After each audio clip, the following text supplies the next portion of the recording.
boys by Delta. Delta, how are you doing today? Doing great. It's great to be back. Really excited to get back onto the Rift. Long winter break, but super excited to see. Good winter break. Yeah, for sure. And excited to see some new item League of Legends. Season 11 is here.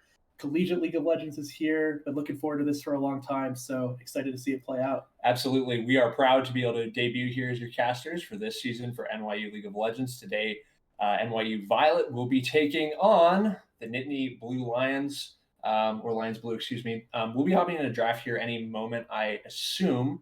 We'll get that feed from production in just a moment here. It's Season 11. It's League of Legends 3. It's exciting.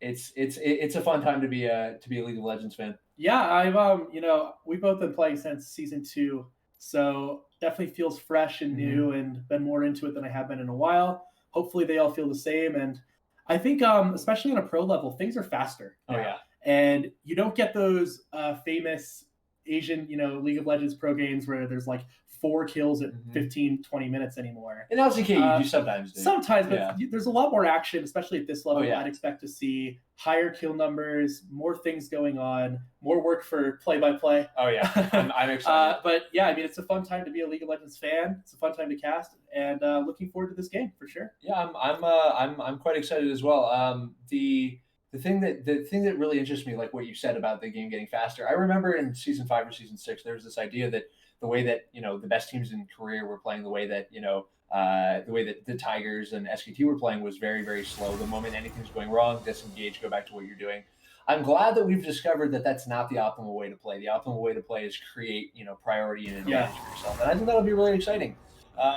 Okay, here we have the draft coming out immediately. On the blue side, we have Violet. In the top lane, there's Selenic. Then we have Doubt, Low-Key Parkour, Extramatic, Dweed. And over for the side of Penn State, we have Iceflower, Ahead, Vale, Panhandler, and Need to Get Better.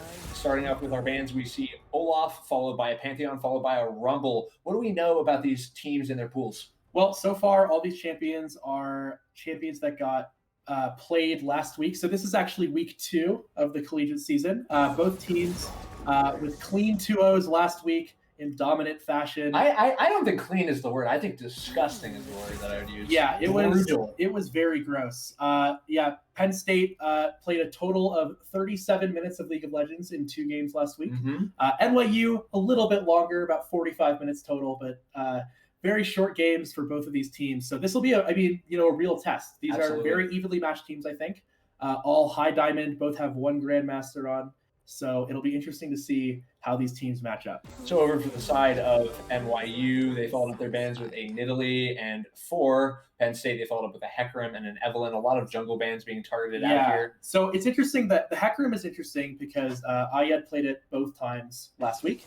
Evelynn makes sense because Doubt finished as the number 2 Evelynn in NA last year at 17 years old on the ladder. So speaking of top champions on the NA ladder, I believe NYU has something to brag about. Yeah, the mid laner Low-Key Parkour finished Grandmaster, did dabble in Challenger last year, and was the number 1 talent in all of NA. So definitely we'll see if that pick comes out. I don't know if it's actually that strong right now. So we'll see how it goes as we see a really classic ADC matchup getting first picked here. Kai'Sa has a 100% pick ban rate across the Eastern Division for Collegiate League of Legends in Week 1. Jhin, obviously one of the most powerful characters in the game at this moment. So also just one of the best design champions ever. I Jin's love phenomenal. Jhin. I really love Jhin. And we will see Lilia, another really powerful choice at the moment. So there are 2 couple things that I would like to talk about already in this draft. Kai'Sa and Jhin right now, those are the ADCs. Yeah, I think the other ones on that list are probably Misfortune and maybe some Aphelios as an answer to Kai'Sa. Sure. But this is sort of the bread and butter of the bot lane at the moment. And it's coming. It will be the Talon. And Low-Key Parkour will get to play his Talon.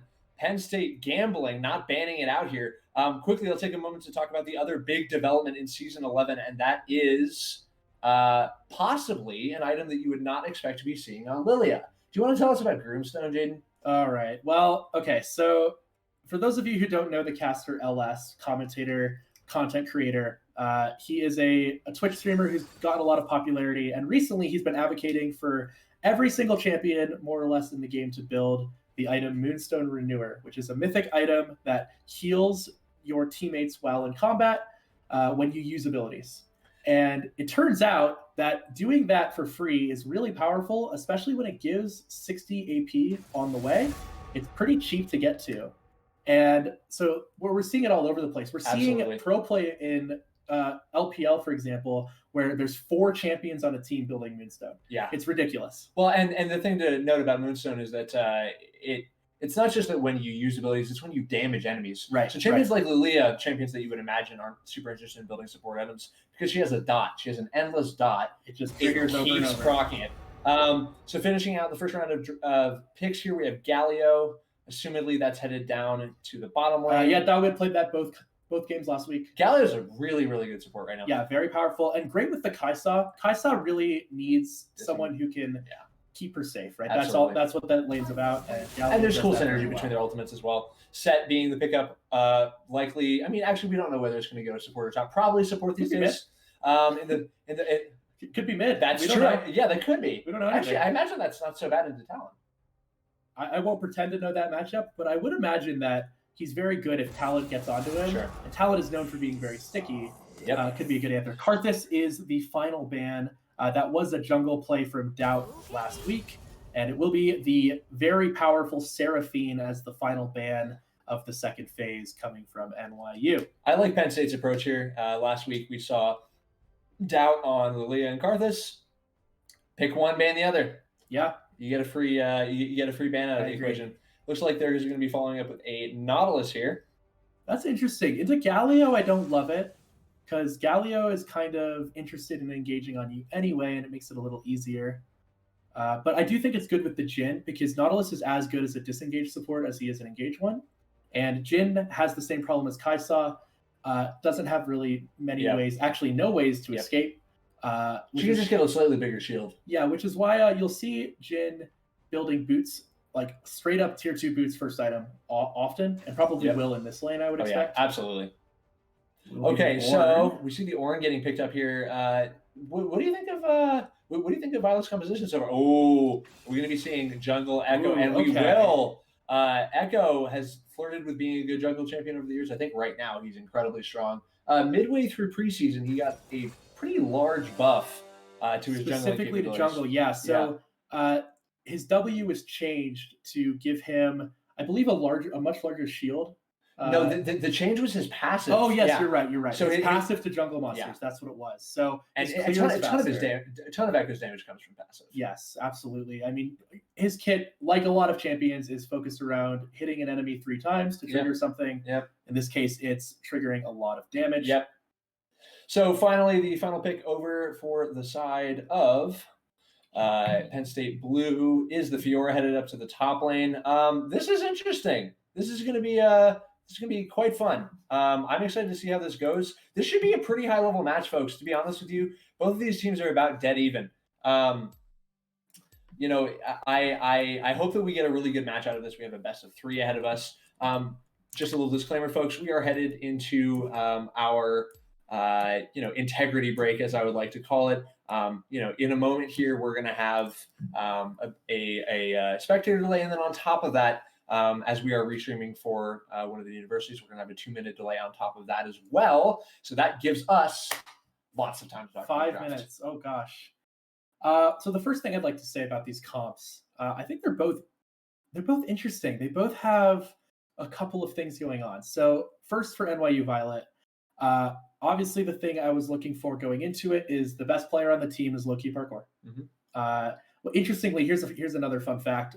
He is about to turn 25, which makes him the oldest player on the team.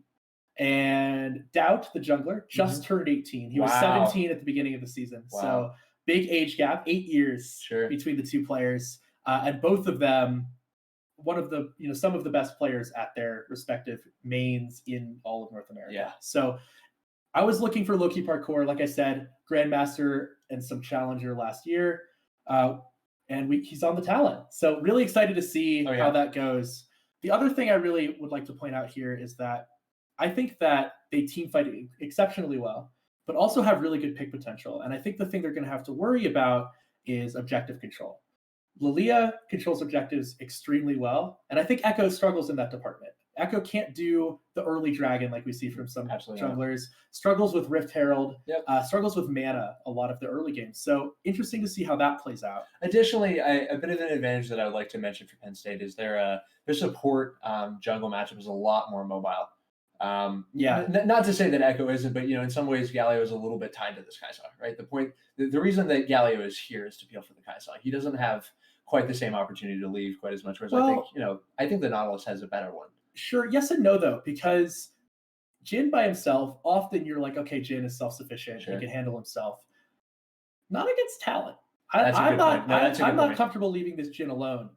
So I think a lot of this is going to come down to how much parkour are we going to see out of low-key parkour, right? How much of this wall jumping, roaming around the map, can he get onto this Fiora? Fiora is interesting too because, Fiora is a very solo queue champion in a lot of ways. We see it in pro play occasionally, but it's not what I would call fun when we stable. do get to see it. Yeah, but it's always a little bit troll. Yeah, because it's this very solo queue, split push the entire game champion into something that I can't imagine gets super punished by it in the Ornn. So can this Fiora get ahead early, have some impact on what I would assume to be weak side? But I think draft wise, this is a hard one to call. Do you have any thoughts? Who's ahead here? The thing that comes to mind for me, first when I look at Penn State, is that this team is so short-ranged.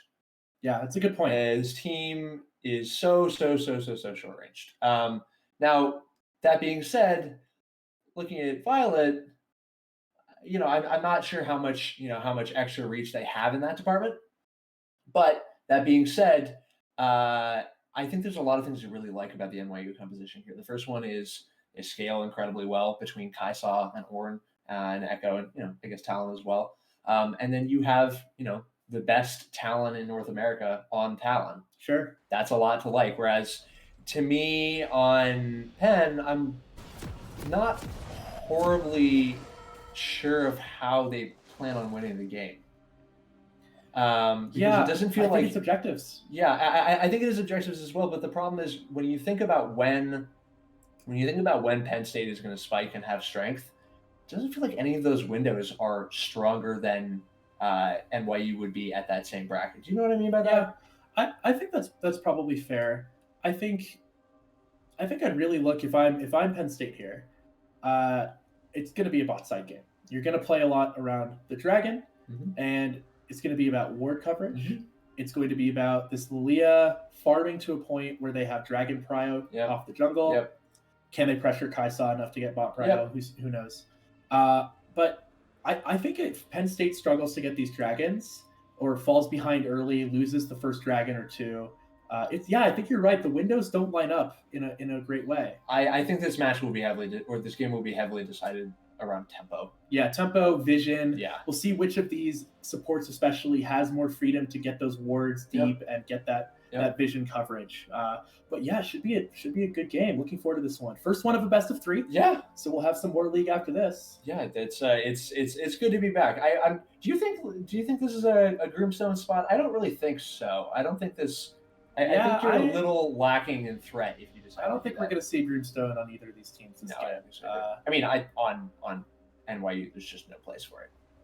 Groomstone Kai'Sa? That one's a little dubious. How bad can it be? The answer, by the way, folks, if you were wondering to the question how bad it can be, the answer is extremely bad. Extremely lose bad. The game. Yeah, this should be fun though. There's a lot of champions that I at least enjoy watching. Hopefully at some point we get to see Viego on the Rift. I think that'll be pretty fun. Okay, so here we are loading onto the Rift. On the red side, we have the Penn State Nittany Lion Blue, and on the blue side, we have NYU Violet. Second game of the season for both of these teams, coming off dominant wins in the first week. One thing I'd like to note, I don't know if this is consequential, but we're seeing obviously low-key parkour on Talon. Extramatic played Kai'Sa both games last week. So maybe a little bit more comfort. Oh boy, and immediately here we see an invade going on, and Dweed is almost absolutely dead. Has to Good burn flash. the flash. Yeah, that was perfectly timed there. He actually manages to get away. Penn State being quite reserved there, not blowing any of theirs either.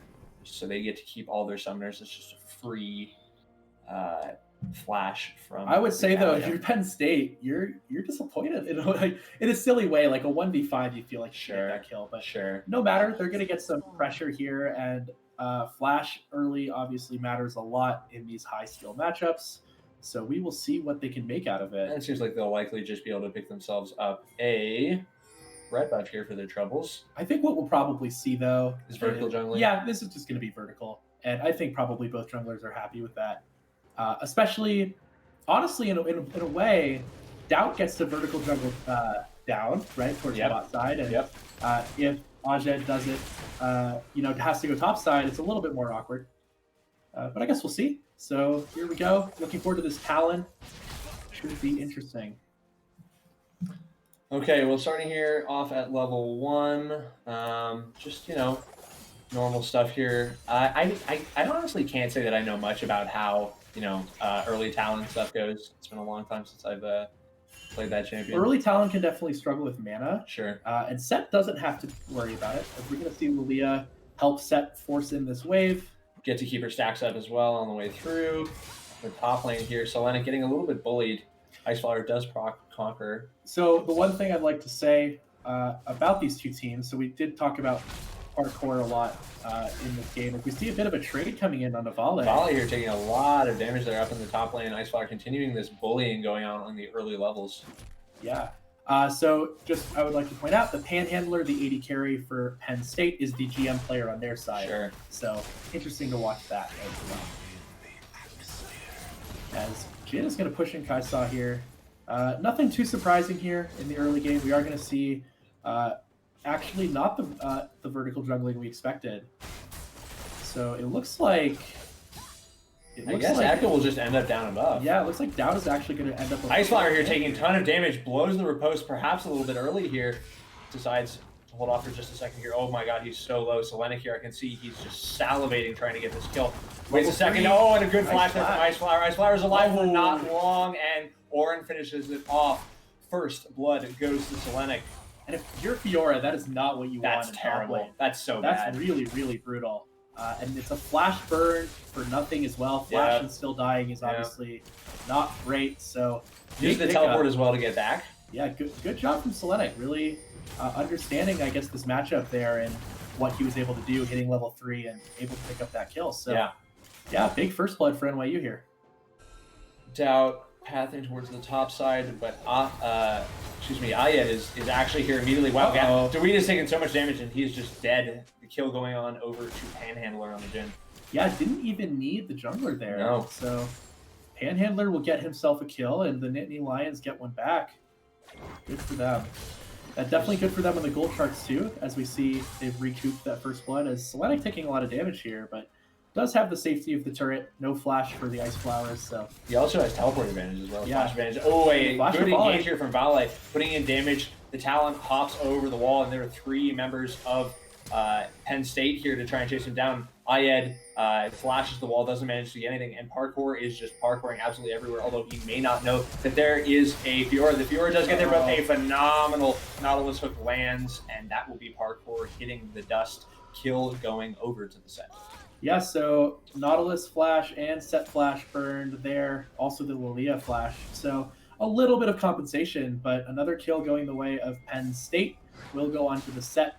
And that's another chunk of gold in this early game. And I think we've talked about this. Dragon's about to spawn. Yep. We're not going to see it for a couple of minutes yet, but important to start looking for vision as Dawid is looking for Panhandler. He's getting a little aggressive here. Blows the Ignite early and manages to get Panhandler's flash for it. I think he'll take that all day long. That's huge on Jhin as well. So Jhin has no mobility to speak of, and not having that flash is going to make it so he's going to have to play super safe. And Doubt is already on the bottom side of the map. He might start pathing towards there and try and make something happen for Dragon. But up in the top side, where Ayed has arrived, Selenic is taking a lot of damage here. He might be able to get the kill back. He does not. He flashes into turret and dies for it. Flash and a kill and an assist going over close to the side of Penn State. Yeah, that was razor's edge. See, actually, the Talon looking top maybe.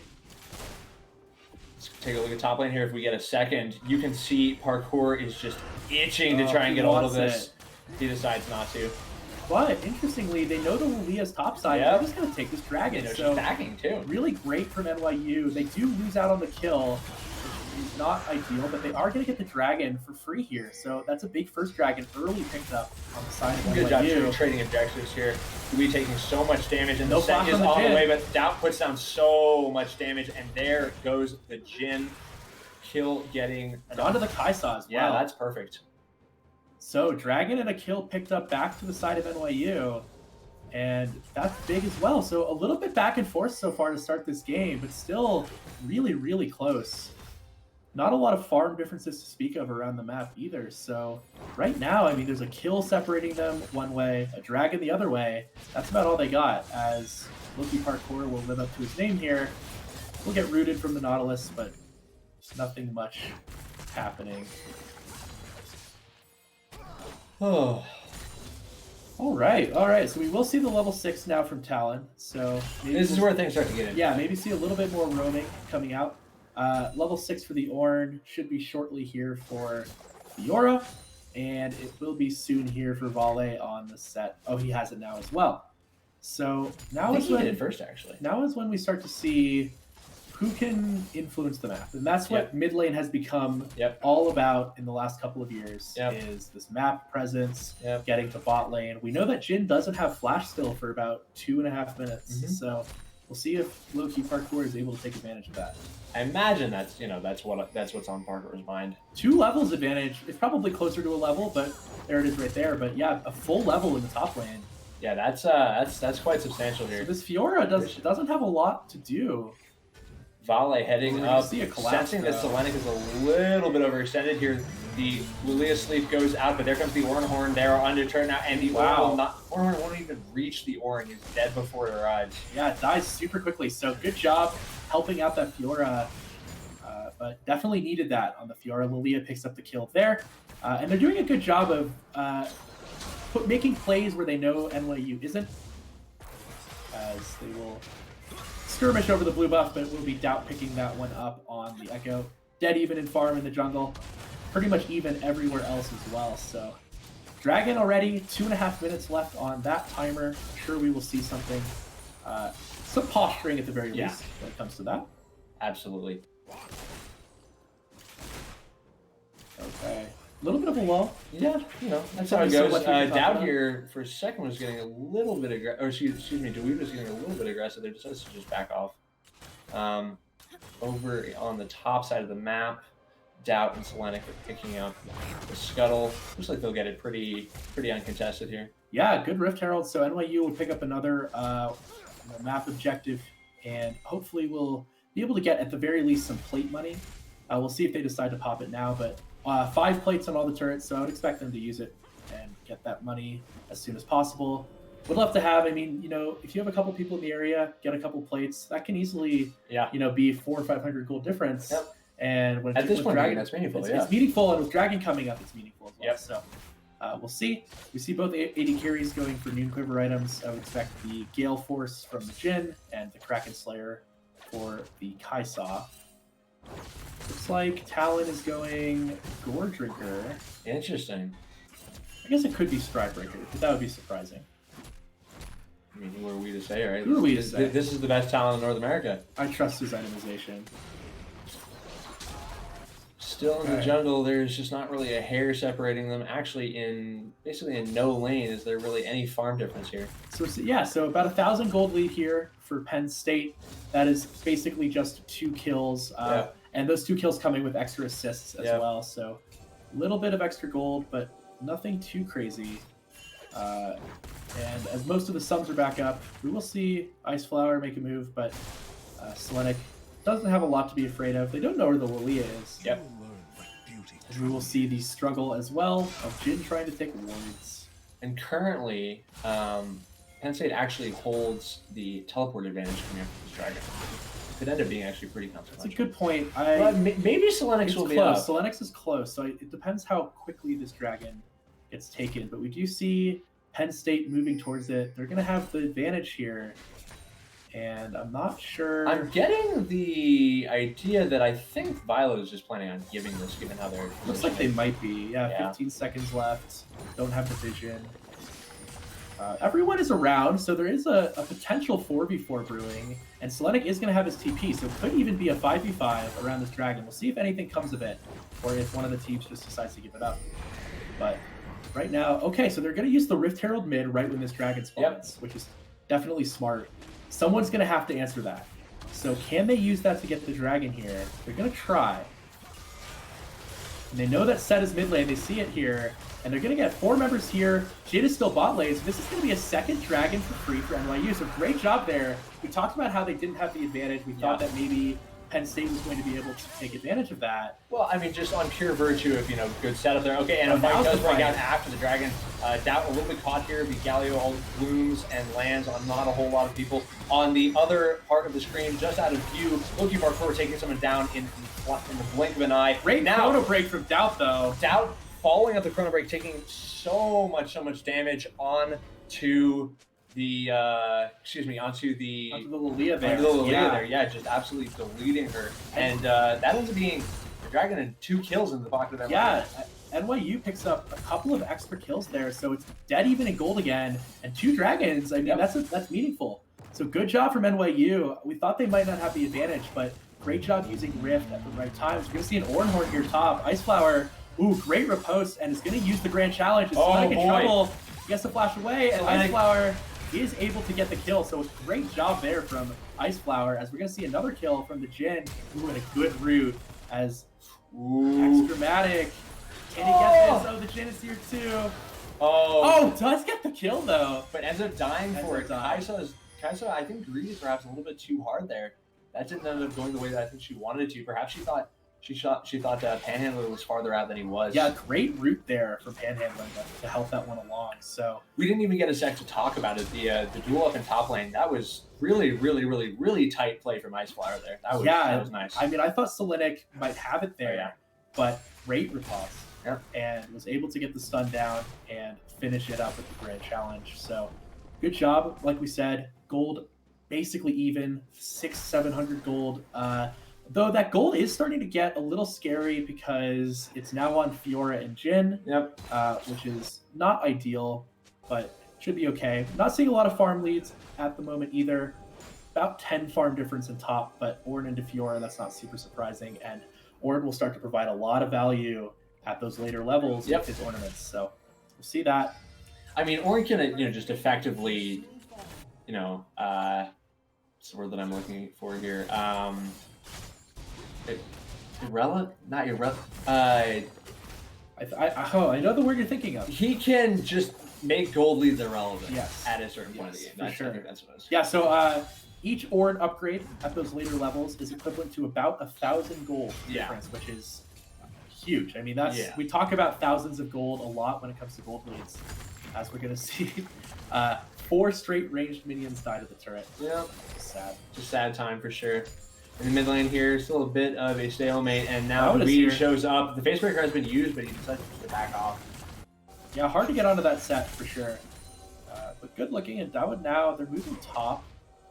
Will be the dragon in about 2 minutes already, so that's going to be another thing. That's soul point for NYU if they can pick that up. Ocean soul point too. Yes, that is, I would say, the strongest one. Oh yeah. Pretty much consensus. So we'll see.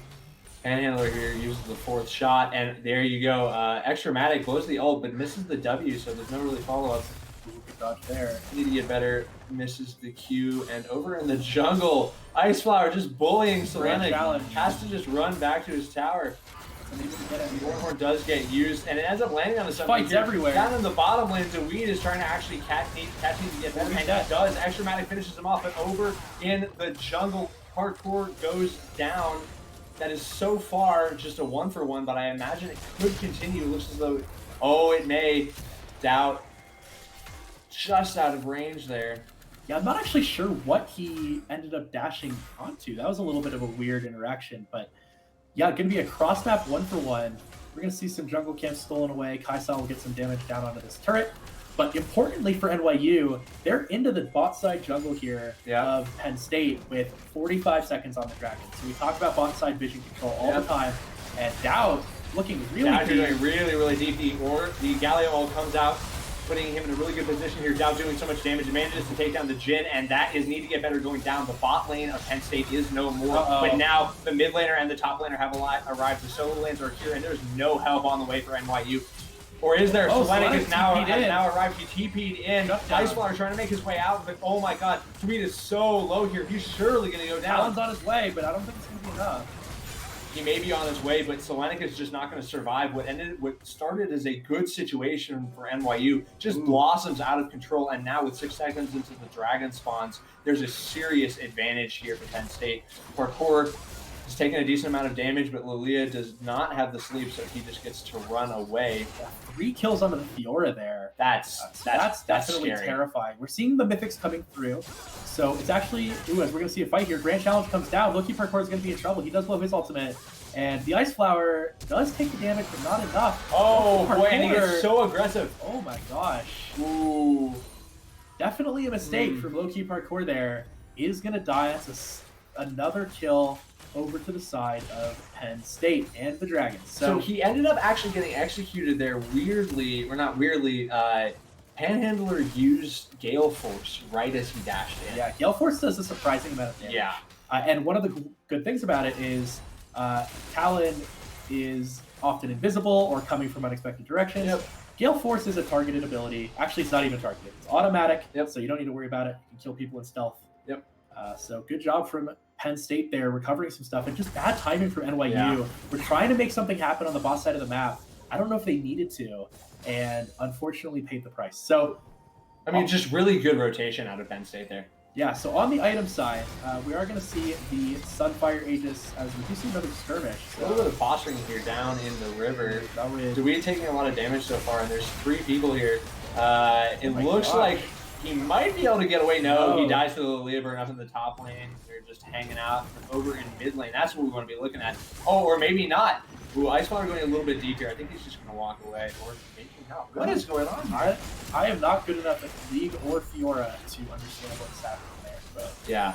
I trust that he is. Well, looks like they will be able to pick up this mid tower here, assumedly. Yep, there it is. And they might get another charge on Shirley here. Yeah, Shirley will get another charge.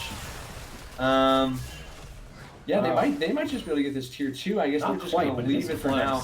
Parkour here, sitting, waiting. The setup from the Ornhorn comes in, but it just lands on need to get better, but he is absolutely going to get blown up here.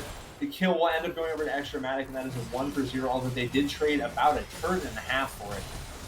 Actually, it's going to be 2 turrets and a half, as Fiora's going to collect the rest of the tier 1. Oh, boy. Selenic walked down to help with that fight, but looks like they're going to get mid-turret in compensation. So, not the end of the world here for NYU, but these aren't, clean transactions. NYU isn't just getting a 1-for-0 and getting out without any harm. They're having to give up a lot. We do see the gold lead now, 2,500 for the Nittany Lions, and the legendaries coming, the mythics, Gore Drinker on Fiora, the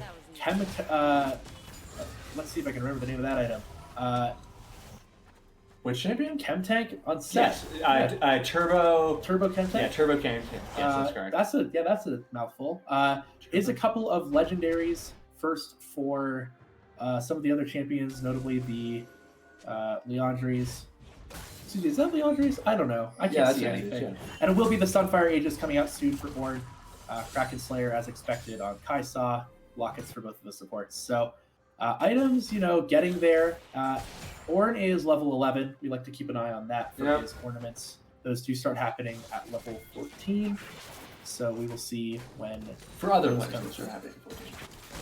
He gets his own at 12 and 13. Yes. So he can start upgrading his teammates at 14. Yeah. And Fiora now 40 farm up, 5, 1 and 5 in the top lane for the Ice Flower. So yeah, that's where the gap is. I mean, that's where most of the gold is. The difference. So, well, and we talked before this game about how Fiora games end up playing out, right? If Fiora gets to get ahead, it's really, really good. And currently, Ice Flower's very ahead. Yeah, Ice Flower definitely has a lot of gold. We do see the Collector finished for Extramatic. So that's a big spike too. It looks like it's going to be a lethality item next for Jhin.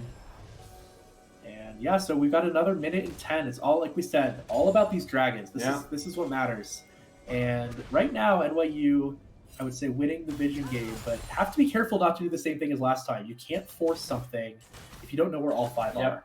And but Dweed and Extramatic here being very diligent, trying to clear things up. Looks for a second there like Dweed thought he might have gotten a little bit too deep. Yep. Volley scares him off. So everyone here on the bot side with this crucial 4th dragon at about 20 minutes. We see a little bit of a gold advantage on the side of the Nittany Lions, but it isn't actually really translating into completed items. So we'll see how much it matters. Ice Flower might be caught out here. He absolutely is. He is waiting on the riposte there. He uses it and maybe able to flash out. Looks like he will get away, or maybe not. Doubt is putting in a lot of effort here. He flashes and goes in. He's going to have to blow the ult, and he has to just pull it out and doesn't get anything. Ayad flashes in and uses the sleep to lead. Ends up ulting in to save him, though, and it looks like there's just going to be a ton of trade cooldowns here, not a whole lot else. Need to get better. Here, though, after that blast code. Goes in through the blast code, but he's taking so much damage, and there goes the Lilia ability, putting down dust onto everybody. It's just a slaughter here, back and forth. Nobody's really going down. People are taking so much damage. Selenic is so tanky. Oh my god, but he's so low. There, the 4th shot from Jin goes in, and it is just carnage here for Penn State. A clean 5-0, and they will pick up their 2nd dragon. I'm not sure clean is the word I would use to describe that. There was a couple of moments where I thought that could be a 5-0. Well, no one died. That's what I meant, yeah. But it did end up being a 5-0 nonetheless. Whoa. Yeah, that's a huge swing. So that's going to be 2nd dragon. It's going to be Baron. It's going to be a 5,000 gold lead now, but it's going to be more than that shortly. You're going to see 1,500 gold from the Baron at least, plus whatever they can get off of the bus. So why don't huge swing. Yeah. So why don't you give us a crash course on how you think this game is going to play out? I think NYU just made it really, really hard for themselves. That fight was so close to being good for them a couple of different times, but they were just split a little bit awkwardly, and Volley was able to get huge AoE, able to get in the middle of the team and just do lots of damage, and then Jin was able to get a 4th shot to kill 1 person, a root onto 2, and that was the fight. So really close. They're going to look for Ice Flower here. No one is here to help him. Here comes the TP, though, from Volley. There is a bit of an advantage down here in terms of people, and a good flash away. It puts a 1,000 gold shot down into the bottom of the Kai'Sa. But now Volley's in trouble too. Yeah, Volley's in a ton of trouble. He's so isolated. The Lilia is coming to help, but even if that happens, it will still be a disadvantage. Oh my god, the sleep comes out, putting down so much damage. Talon is already dead. There goes the Orin as well. The Weed now again so low. And that's a triple kill going to the pocket of the Lilia. Whoa. Again, NYU is so close to making these plays happen. And they're just getting punished. They're just overstaying their welcome, right? Like, they get that 1 kill, 1,000 gold on the Kai'Sa, and they leave. They're good. You know, they just gained 1,000 gold for nothing. But they don't. They're staying and they're trying to get this extra little bit, and they're paying the price. And I think that's kind of been the story of the game so far. Yeah, I think that's happened over and over. Just a little bit greedy. It's obvious that like there isn't a skill discrepancy here, I wouldn't say. I would say that these teams are very evenly matched mechanically, but the macro from NYU is just a little too aggressive, and Penn State's hanging back, letting them fall into these traps and punishing them. Here they go again. Here goes the engage, and the Ornhorn goes wide. I would imagine the play here is just to disengage, but it looks like they're going to put on chase for a little bit more. Penn State's just a little out of range. I don't really think they can do anything about it. Yeah, nothing going to happen. Loki Parkour is going to look. But Lia's sleep is not up, but oh my god, her dust just does so much damage anyways. Yeah, definitely a lot. Yeah, that Lilia hurts. With the Leandries as well. Yeah. It is the Gore Drinker plus Ravenous in the pocket of Fiora. And we are nowhere near a 2nd item on Ornn. Do have 2 items on the Echo, but nowhere near a 2nd item on the Talon. So we're starting to see that gold lead come to fruition. It's 8,000 now. I mean, Selenic just has no money. Selenic has no money. Parkour has no money. Here we see. So I mean, yeah, there's literally a 5,000 gold Selenic in the is top down lane 5,000 gold. Yeah. 2,000 gold for Parkour. And a little bit here and there makes up the rest of that 8,000. So really, that Fiora is just so much bigger than this Ornn. Ornn needs to be able to get XP somehow, but I don't know where that's going to happen. Yeah. And we're going to see the Baron is, I would assume, almost out. I think we're pretty close to that buff running out. We'll see if they're going to try to get one more turret. Oh, wow. The hook does land on the Parkour. We should be able to get away just fine. The dust goes in, waiting on the sleeve, decides not to use it, I think, rather wisely there. They're just going to try and crash into this turret here, get some more value out of the Baron buff before it expires. NYU just backing off here, not a lot they can do. Yeah, going to be another turret. So that's now 6-2 in turrets. We see the pings coming out too. Obviously this Ocean Drake is sole point for either team, but I don't think NYU has a lot of ways to contest this. No, and it's going to be problematic here. Kai'Sa's strong on the side of NYU. Kai'Sa does have quite a bit of gold, but they're just stretched so thin. Yeah, and the front line isn't there with Ornn only having one item. Galio, obviously, a support, is somewhat tanky, but not going to be enough. I'm not really sure what's going to happen if they try to fight. I don't think they can, but also you can't really give up soul point. I mean, the thing that you would ideally want to be able to do here is draw this out long enough that Ornn gets 2 levels. Yeah, but I mean, still, it's not just 2 levels, because they're looking at almost 9,000 gold here. Every Ornn upgrade is 5,000 gold, right? Yep. Total, and so then they have 4,000 to deal with. And what's that? What's that going to be? Where are they going to find that gold? It's not like they really outscale in any meaningful way. The Fuhrer will fall off. Kai'Sa obviously great late, but we have the set, and Dao. His ult ended up being over the wall too. He's just gonna die. Dao ends up missing the flash, and that's the jungler down before this all-important soul point parkour here, going a little bit deep. Vigil feeds, ultimate comes in to save him. That's so much gold going on to the Galio. Not exactly where you would want him, but now Dweed is so hot. You see here, parkour just recalling. There's not a lot he can do. He just has to let his support die, and that again, just really dominant fight going in the direction of Penn State. It's a 3-for-1, and somehow I don't think NYU is unhappy, just because what else are they going to get right now? But this is just going to be an inhibitor tower, and probably the inhibitor falling. Dragon is up, but right now Penn State has so much control. They just don't really have anything to do here, and barring a fairly major miracle, I think this is going to be game 1 for the Nittany Lions. I can't really see a way that it's going to go any other direction, to be honest with you. Yep. I mean, yeah, the in some ways, all roads lead to Rome here. It's kind of hard to figure out how you come back from this. I mean, I guess the way that it works is you find some good setups, you start getting Ornn items out. Well, you want an example of how far NYU is behind? Ornn just hit level 13. He upgrades 2 of his items, except he doesn't because he doesn't have 2 items. He's level 13 and he's sitting on 1 item right now. Wow. So he'll get his upgrade when he completes the 2nd item. Sure. But that's an example. That should never happen. No, that's never. brutal. So, low-key parkour hasn't looked great on this talent. No. It's not like a mechanical issue, but NYU, like we talked about, just a little bit too anxious to make something happen, and Penn State are just basically saying, come at us. We'll take it. And I got to give a ton of credit here to Penn State because they've done such a good job playing around their teammates and being ready. They've realized how aggressive NYU is playing, and they're saying, okay, fine, we will be ready to rotate. Yeah. Especially, Aya has been all over the place on this Lilia. We see the set 4-0 and 10. They're looking now into the topside jungle with Baron up. The 3rd Ocean Drake has been picked up, and you can see they're posturing here around Baron, intentionally trying to keep the map dark, hoping to draw out, a bit of an advance here from NYU. But they're just not even going to be able to contest it. I don't really know what they can do. I mean, it looks like they're just kind of flirting with the idea of looking at Dragon, maybe just trying to keep them honest. But Selenic here might just die. Oh boy. Okay, well that's actually 2 ults for Selenic. Okay, but clearly this is now a 45. double pot here. Oh my god, and bye Kai'Sa. Oh boy, there goes Dweed as well, assumedly. Yep, that's another kill. Aya is dominating. We'll see recalls coming out from the last 2 surviving members of NYU. I don't think they care about Baron. No, they're just going to end. This game's just over. Yeah, this is just over. 10,000 gold in the pocket of Penn State. And it's going to be, at the end of this, all said and done, a pretty dominating performance as we're going to see some final last hurrah. Panhandler's going to pick up another one, his 10th kill of the game. That's going to be the ace. Give one to the Nautilus for good measure. Nexus turrets are going to fall here, and Penn State, in fairly dominating fashion, is going to take game 1 of this best of 3.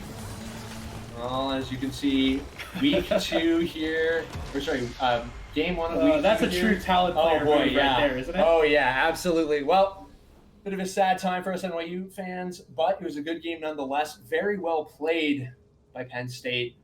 Ended up walking away, with a good victory there. They, took what they had and kept rolling with them. Like we said, ended up snowballing to take the win. I was very impressed by a lot of things out of Penn State that game. Well, we have a player of the game tradition. Yes. So let's talk about it. I got a front runner in my mind. Who does that go to? I think it's Ayed on the Lilia. I mean, he was just everywhere. It felt like he was in all three lanes at once in that mid game. Yeah. We talked about Dragons when NYU got the first two. I was like, okay, NYU making some moves. But yeah, Ayed was just able to control the map. Personally, I think it should be handed to the Fiora. Okay. And the reason that I say that is that Ice Flower, if we remember, actually the classic 10-2 weak side top lane. Yeah, at the beginning of the game was actually in a bit of a precarious position. Gave up first blood. Yeah, gave up first blood, and I think Ice Flower did a phenomenal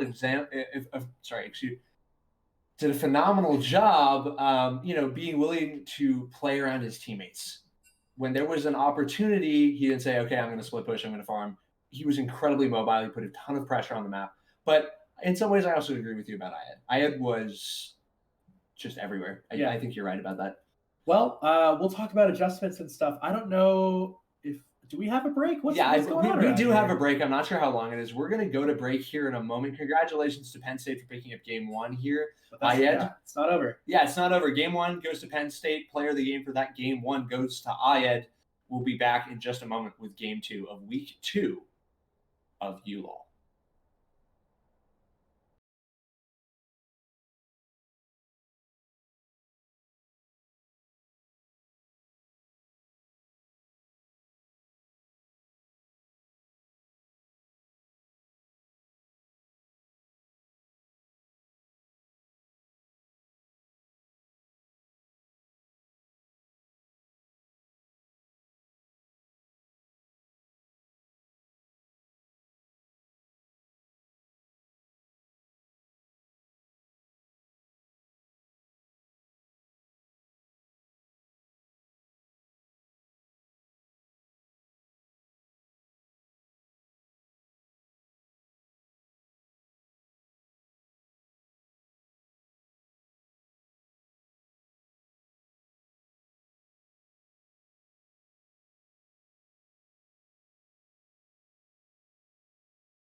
Hello, ladies and gentlemen. Welcome back. I'm once again Hotfish, and this is once again Delta Last I Game checked.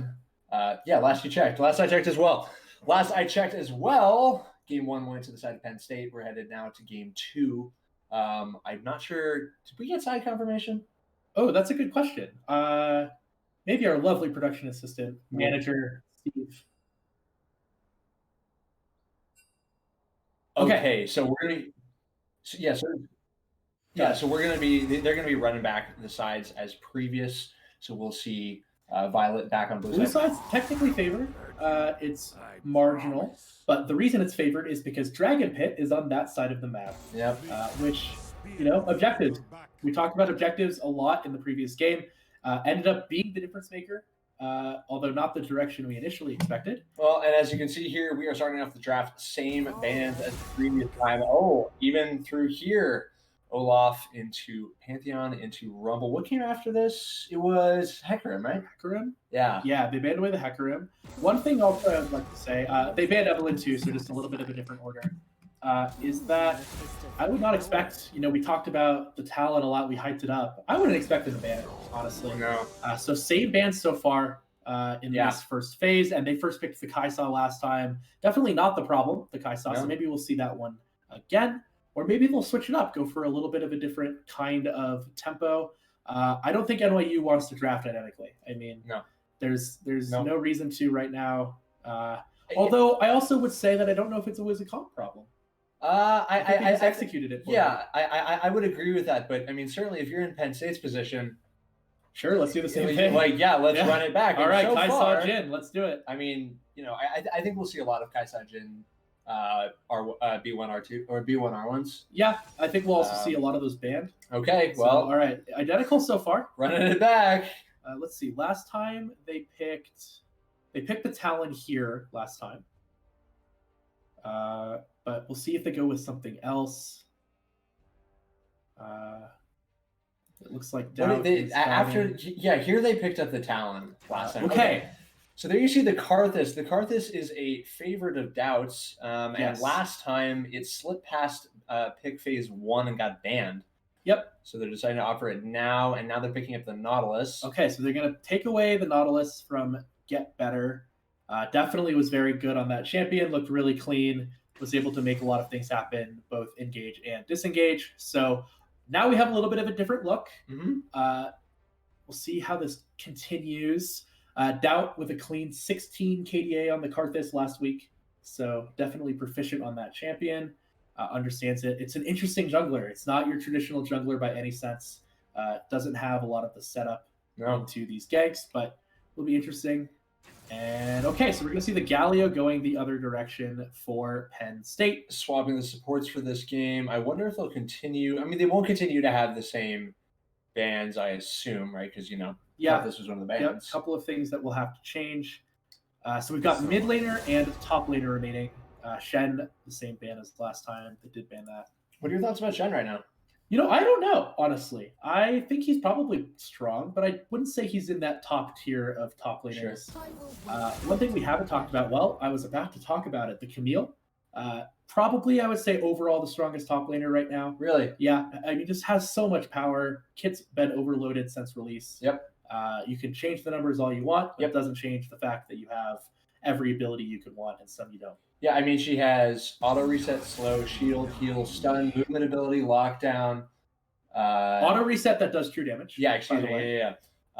Yeah, she just has everything. Yeah, attack speed buff. Yep. Auto stun. That has more range when one you of the most broken. I don't even know. One of the most broken passives in the game. Yeah. Oh my god. Nuts. Okay, so finishing off the first rounds of bans, we have a Zed and a Fiora. I guess they're not super interested in running back that Fiora again. Zed was a pick of Parkour's last week. Obviously, we saw the Fiora for Ice Flower, so Ice Flower will be on something different. We could, I guess, still see the Talon, but I can't imagine that gets any better when it's Galio instead of Nautilus.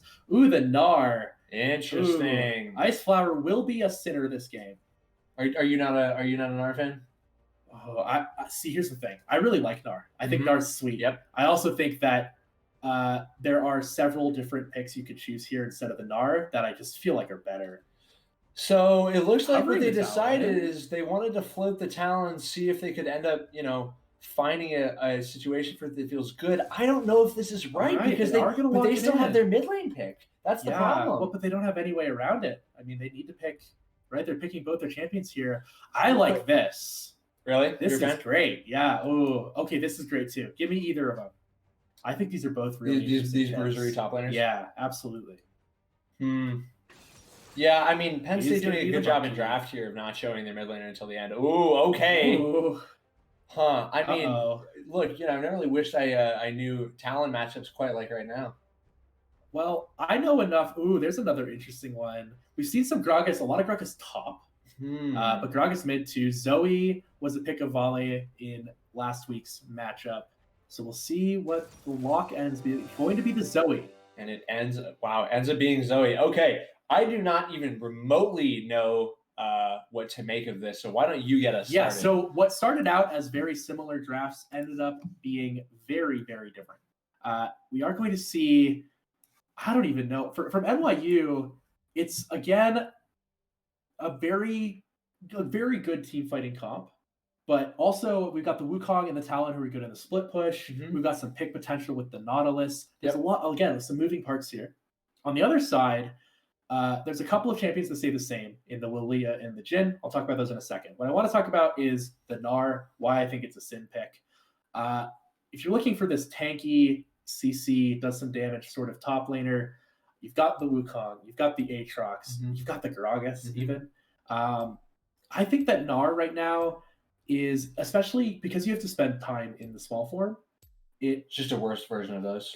Well, I mean, you get like some range, sure, I guess, but like, I don't know. I just feel like there's better things to be doing, but it does add a lot to the team fight. And the team fight for PSU here for Penn State is unreal. Yeah. So that's going to be really scary. Well, and also, I mean, part of what's incredible about Penn State's composition here is that if Penn State doesn't want you to be somewhere, you just don't get to be there.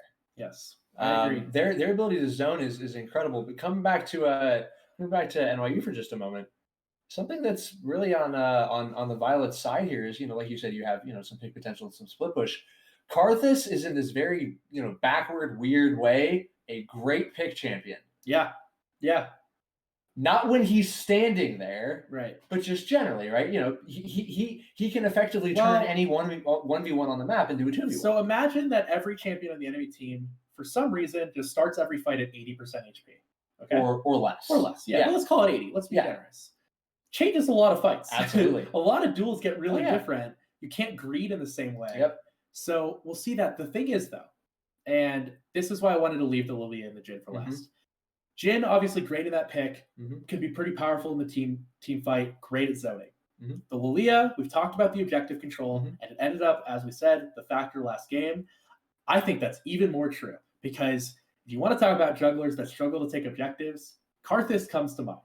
And the reason why is, yes, once he gets into that sort of like has mana sort of thing, which is not something he starts with, he can start to take those. But Lilia is going to have that right away, level 4, level 5.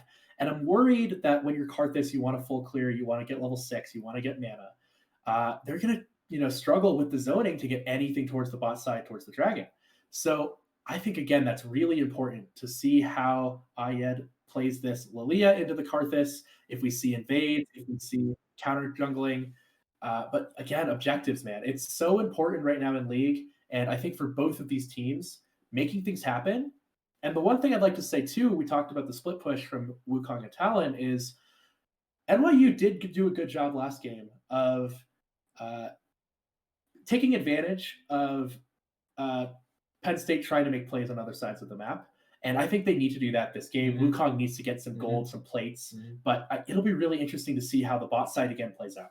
Well, like last game, I'm very excited to see what happens here in the mid lane.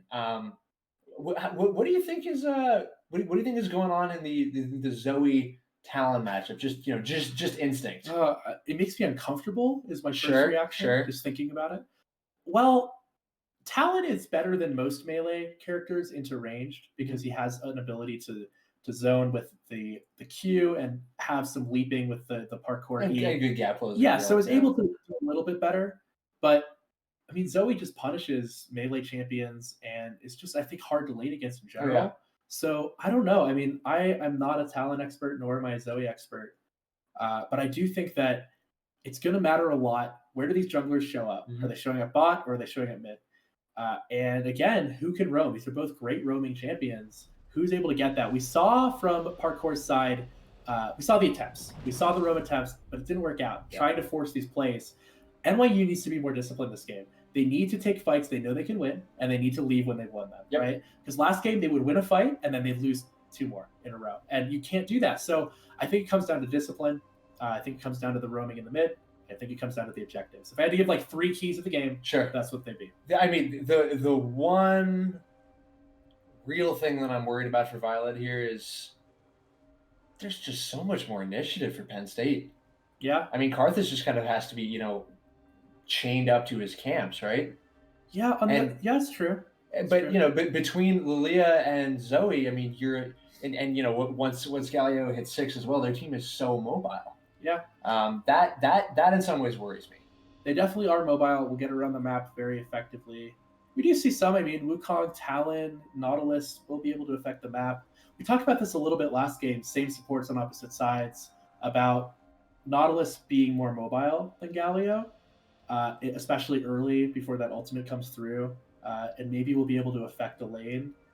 If you can get a hook onto Zoe before she hits 6, like there's some things that can happen here. So that'll be interesting to watch as well. Yeah, you're right about the Karthus being tied to the camps.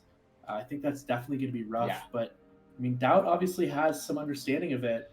Well, it's worth noting these teams have played some scrims already. Yeah, they went dead even, right? Yeah, 2-2. NYU won the most recent 2. Well, you can see from how rigid these bans have been from game to 1 that you can certainly get from game 1 to game 2 that you can really tell they figured out what they don't want to be playing in this matchup. Yeah, and I think the other thing about Parkour's play last game is it almost felt a little solo queuing to me, right? Like these guys haven't played a lot of like real matches yet, and he probably gets away with a lot of that in solo. Well, and it's a bit of a mind game to let your opponent, who is this incredible master of this one champion, let him have it. Okay, well, we are now loaded onto the Rift once again. On the blue side, we have NYU Violet in the top lane. We have Selenic in the jungle. We have, how can I not read? Doubt, excuse me. His name looks weird from here. In the mid lane, we have Parkour, and then we have Extramatic. They're ready for they almost died to the invade last time, and this time they have the Nautilus. Well, and Dweed on the Nautilus will prevent that this time over. For Penn State, we have Iceflower, Ayed, Vale, Panhandler, and Get Better. This time they're going for the invade. They find Panhandler here walking away, and I think that'll be that. I think they're just going to walk out with some vision. All right, we see NYU walk away from a fight. It's a good start. Good start indeed. Good job.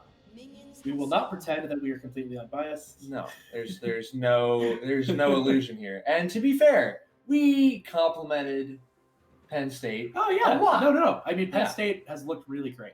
Yeah, But at the end of the day, we are casting on an NYU channel. Yeah, exactly. I mean, look, we're both from Colorado. We're Colorado sports fans, right? Like, we love our teams, but they get their butt kicked all the time. Yep. So that's just part of it, right? You got to recognize real when you see it. Okay, and Doubt has disconnected. Okay, if we look at the chat, it looks like it's going to be they're going to remake. Oh, are they? It looks like that's what the chat was talking about. I guess we'll see. Okay. We'll get some production. We'll see. Yeah, I don't know. Yeah. We'll get word perhaps. We're gonna assume that it's going on. We're gonna assume that's okay, so in mid lane they're just playing ping pong as Wave 1 does. Yeah, we're gonna see actually the opposite. So it just interestingly, Jin pushed it in last time. Kai saw this time. But we're talking a lot about who's going to be able to get bot side first. And right now, hard to say. Karthus moving that direction. But the blue buff is actually still up for Lilia. Interesting. So sort of set it up in the way that they're able to both be on that boss side of the map. And going in here, putting some damage down, although the bubble does land, and Parkour's taking quite a lot of damage. He's taking so much minion damage, and that's that. The Zoe picks up the first blood at the young time of 245. The root off of the Nautilus auto lands, and oh my god, I don't think that's the direction Get Better meant to go. Pathfinder now taking a lot of damage, but Weed is so low. Walks in the bush, clears vision for just a second, and then flashes away. The Galio moving out there, trying to get something done. It is just razor's edge here down in the bottom lane. Oh my god. Yeah. Oh, and Lilia's here, so that's going to break it. Karthus is in the area, though, too. Karthus is in the area as well. I don't know what Doubt can do about this, though. Dweed has managed to heal up, use some potions to get back to where he is. Oh, and a phenomenal hook lands, and that would be Panhandler hitting the dirt, plus the flash. Now, need to get better taking so much damage. I believe he's burning. Double kill. A flash from Extrematic Coast to take it down, and now Karthus is going down on the wrong side. Get better taking the next kill, but now that is a third kill going in the direction of the NYU. Meanwhile, top lane there's about 100 HP total. Wow. So whoa. You know, that's interesting because those were the fights we saw going to Penn State last game. Yeah. Right? That exact situation. Yep. Penn State trying to make something happen. Oh, the flash engage. Oh, no. Oh, Selenic. 2 games in a row, man. No. Come on. Selenic won that last time for the first blood, but this time Ice Flower, but it is going to be Ooh, okay. He just executes. All right, well, so be it. Not the end of the world. All right, so it is going to be a 1-for-1 top lane. It's a little bit of time lost, but nothing major. Talon's pretty good about getting back to his lane. Yeah. Not going to take him too long. About as good as they go. 2 kills onto the Kaisa, and the 3rd onto the Nautilus. That's huge. Teleport gets used here from Ice Flower. He's going so fast on has no flash. The wall, manages to slow him. The Lilia bubble goes wide, and here's Selenic. Selenic is not level 6 yet, does not have his ultimate, and Zoe is around, but so is Parkour. Parkour does so much damage, and they're he's just salivating, looking at Ayat. Ayat is so low, and despite the fact that he doesn't get it, Selenic flashes in and manages to finish off the Zoe, and now Ice Flower is just sitting around completely out of his element. No flash for Ice Flower. No flash. He does have to jump and makes it over, but down in the bottom lane, Dweed manages to root up the Galio. There are just fights left, right, and center. Delta, take it away. I would like to start by saying that there are exactly 0 people who have flash right now. All 10 flashes are down. Wow. The exception being the all-powerful Hex flash on the side of Nautilus. But, I mean, actually, there are literally the only sub up in the entire game right now is the teleport. That is it. Everything else has been used, which is crazy. We do 5-3 in the kills. Level advantage here for Ice Flower. And he's really just bullying Selenic. Selenic here has to find a way to get out, and Wukong clone is pretty good at doing just that. Yeah, gonna be able to get out of this. Interesting, we see the kill lead obviously for Extrematic, but 15 CS lead for the Jhin, and that's gonna actually get a little bit bigger here. 10 CS, 13 CS rather in the top lane. So yeah, I mean the gold's really even. It's about 300 for NYU. But so far, I feel like they've definitely done a little bit better with the discipline. We'll see if that continues into these later fights. But yeah, man, a little bit of a chaotic beginning to this game. Absolutely. I mean, we haven't had time to breathe, and now that we have, I'd like to say this: if Poly Gaming Network ever gets channel points, I would love to have a channel point bet at the beginning of the game. Over under for the most flashes that Zoe has in one game. Okay, so we if we set it at 1.5, would you take the over or the under? Do you think Zoe will flash? Fight? Yeah. Do you think she'll over? Okay. No, hold on. No, that's too weak. No, 2.5. Excuse me. Do you think she'll flash 3 times? So for over under is excuse me. Basically, what we're talking about is Zoe going to flash more or less times than 2.5? So is Zoe going to flash 2 times in a fight? Is she going to flash 3 times more than that? I don't know. Zoe can flash a lot. Yeah. It depends a lot on whether she has her own flash. Yep. She can comfortably flash twice. Oh, yeah, absolutely. 2 Ws, easy. Yeah. Sometimes you do actually end up picking up other summoners on accident. Absolutely. I mean, you can also end up, the smite goes the way of Ayat. That's so bad for Karthus. Yeah, I mean, in some ways, like, the most brutal one is, like, getting a redemption. And then, you know, you're up in the top lane, your top laners are like, you know, doing this, they're having their wet noodle fights, and then suddenly one of them is just like half HP again. Redemption's really good. Extra smites. When you don't have to pay for it. Yeah, extra smites are good. Yeah, Those are really annoying. Well, it's also very funny when the Zoe's higher level than either of the junglers. Yep. So their smite just does more. Yep. Which, I don't know, doesn't seem super fair. So, we are going to to see... boy, and there's a slam in the wall. God. Ice Flower here doing so much damage to the clone from the Wukong gets blown, and that just might be that. Yeah, we see a full level advantage for Ice Flower here, and that's why he was able to take advantage of it. So Selenic getting a little bit bullied, down 20 CS, does have an extra kill, but that's more than made up for in farm right now, and of course the XP. We see the 6s. Oh my god, Parkour taking a lot of damage there, but the wall goes in, and there's the hook. It lands onto the Zoe. She has no escape, and she is just dead, dead as a doornail. Parkour picking up the kill. That must feel good. Yeah, great job there from Zoe, able to understand that Zoe didn't have the ultimate for a couple more seconds, so able to get a big pick, and gold going onto the Talon. And that should just be Dragon, I assume. I would imagine. They're definitely looking. I mean, Selenic has teleport as well. Yeah, there's just no way they can contest this. They know Ice Flower teleport is down. Yep. That's going to be a big first Dragon. Mountain, I would say, is a pretty impactful one. I think as far as the first ones go. But yeah, it definitely helps. It's maybe the best. So they're going to look for this blue buff now on the invade. And NYU, a little bit of an advantage. Not dissimilar from what we saw last game, but I will say a little bit more. I like the way they're playing a lot more. Yeah. Okay, Ice Flower again going really ham there. Doesn't end up getting anything for it. Yeah, when you get that mega form, you kind of just do it. Okay, so Dweed here manages to get his hands on Panhandler and a phenomenal Kaisal goes in, taking down Panhandler and Extramatic. It's now 3-0. That's a 9-minute 3-0 for a Kaisa. That's definitely scary. But also somehow down 15 points. Yeah, has definitely had to spend some more time out of lane as... Okay, so that was... I don't know what's going on. Lilia's down here, tried to get the taunt, but wasn't able to get it, as we will see the wave crash. Selenic definitely struggling here, playing this weak side Wukong, but definitely will have an impact later in these fights with the ultimate. Hopefully we'll be able to get enough gold to be tanky enough to survive those fights. As right now, I mean, we're seeing the ranged ability of Gnar to just auto, really giving him a lot of priority in this lane. It's just pushing in every wave, and then when the waves push in, it's just autoing him under turret. Yep. It's, I mean, I can actually understand how this might be a bit of a, a bit of a really bad time for Wukong. Yeah, definitely seems rough. I mean, it doesn't really feel like he did much wrong, and, well, he's down 24. Ice Flower might be sitting on the Gnar, but that doesn't mean it's bad. Those things are not mutually exclusive. That's true. Or not mutually inclusive, rather. Yeah. As a little bit of a lull, so a little bit of a breather now.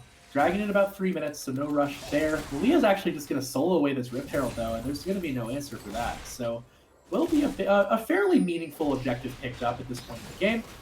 Down in the bot lane, NYU is answering back with a Rift Scuttler. Excuse me.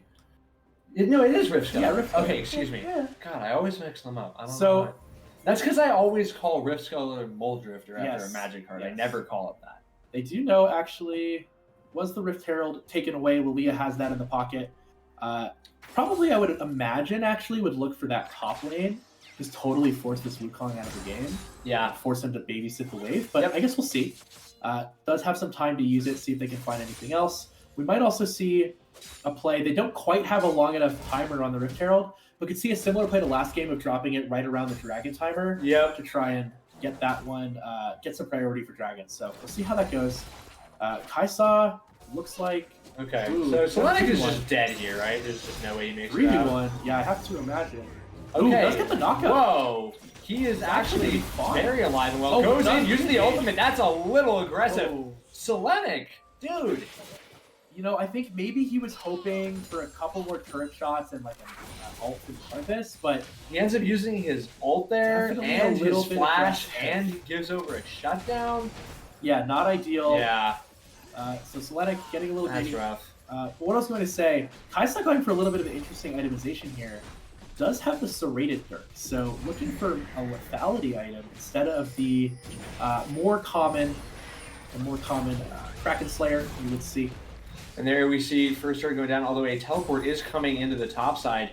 Oh boy, Selenic now is stranded. Doesn't look like Parkour has any interest in helping him out, and he doesn't. Selenic will just go down once again. Oh no. Rough times down the bottom lane here. Kaisa gets taunted and then rooted. It looks like Extra Dramatic will just be able to make his way out. The current call comes out. Dweed is so low. There's no way he can live this. There's just no way. Yeah. Another CC ability comes in from Need to Get Better, and he flashes in again. Great a phenomenal ult coming out from Extra Dramatic, and might be able to make it out there. All those kills Need to Get Better on the way out as well. Fabulous ultimate there. What's going on with Doubt's ult? Yeah, it's down, unfortunately. Oh. Isn't going to be able to pick up that kill. I think the thing there was just Dweed found himself a little bit lower HP than he needed to be, maybe he intended to be, and did get caught out. Yep. But we're definitely seeing we've seen Extramatic now has 4. This is his 4th game out of 4 so far in ULOL on the Kai'Sa, and looking really comfortable on this champion. Yeah, I mean, it's as far as ADCs this season go, it's a bit of a must-have. Yeah, you have to know how to play the Kai'Sa, but there's a difference between having the Kai'Sa and doing this on the Kai'Sa. Yeah. I mean, he's really been strong. And Dweed out of position, but does have some backup from Doubt. But Dragon up here in about 5 seconds, and I don't know. So we've got TP available from the Gnar. Wukong is on the way down, so looking like potential 5v5. We may have an actual scrap here. Yeah. I don't know. It would be interesting to see if one of the teams backs away from this one. I think the thing that you're scared about right now, actually, we have the Mythic complete from the Talon, and his Kai'Sa's and great the engage. flash and flashing engage up. goes in from Dweed, but he just gets taunted and gets blown up immediately. However, Parkour goes in, does so much damage. Looks like he might just be able to make his way out there. The turret is still there, so he might take some damage from it. Oh, but they're just zoned out. I just don't know if they can get in here. And that'll just be that. Doubt ends up taking it down. Assumedly, Doubt will end up using an ultimate here if he has it. So much damage again coming in from the Kai'Sa. Going in farther, Doubt is now dead, but he does have his Afterlife use. Extramatic here with a double kill. Moves up to 5-0. Oh my god. Oh my god. So strong. I mean, that Kai'Sa, I mean, I don't know if there's a way that we can see damage here after that fight, but that damage draft, yeah, we can't. I mean, but that fight is Extramatic and 4 other people. That was a lot of damage, and we do see the kill coming from Parkour as well. So it ends up being a 2-for-1 plus drag for NYU. So definitely a good trade, and they'll take that every time. But gold, again, dead even here. I would love to see the gold on the individual players if we could. I would love to see what that is. Great. So basically, we see about 1,000 gold in the top lane on the side of PSU, and about 1,400 gold in the pocket of Extramatic over the Jhin of the Jhin of I can't actually read Panhandler. Thank you. Excuse me. It's all good. So those are the differences in gold. A little bit here and there, but 2 dragons to 0. And this is what we saw last game. Can they hold on, play disciplined? Well, and once again, it's an ocean map, right? Yeah. If you, really, if you're really on your best behavior here, not like this guy gets drowsied up and after the Karsa's ultimate lands, they're so low. Good job with CC. That was really close to being a double kill. Oh yeah. But ended up just a little bit aggressive. I like the idea from NYU there, but again, a little over aggressive. And what I was going to say right before that happened was you don't need to do things like that, right? There's what needs to happen here is just play real slow, right? Yeah. Don't lose any advantages. You had the inside track here. Yeah. Your team, scales better to begin with. So we do see the Kraken Slayer completed for the Kai'Sa. So went with that early lethality, but he's going to go Kraken Slayer into that Collector. Gale Force done for Jhin. Luden's on the Zoe. We have the Leandries for Lilia. The Stridebreaker, kind of interesting for the Gnar. Divine Sunderer, as expected, for the Wukong. Leandries for the Karthus as well. Prowler's Claw for Talon. And the Legendary not quite there. Ice has to be just dead here, right? Dweed? Wow. Yeah. Dweed with a really, really good flank. The ult does go, but a very, very good stopwatch use gets... okay. Galio arrives to find a whole lot of nothing. Zoning ultimate for Rift Herald. This is currently a 5v4. That's true. I mean, I'm not sure really what they're fighting over. I guess the Rift Herald. Ooh, looking for be careful though. That's a lot of damage. Again, getting a little over aggressive there. This Kai'Sa is just shredding people. I mean, that's a Galio. That's a fairly tanky Galio here. Just so much damage. Yeah. Dramatic doing a really good job sidestepping.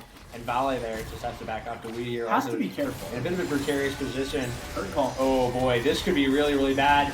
Good time. Karthus is drowsy enough, but over on the front line, we see the Wii going in, trying to put down some CC, and dies for it.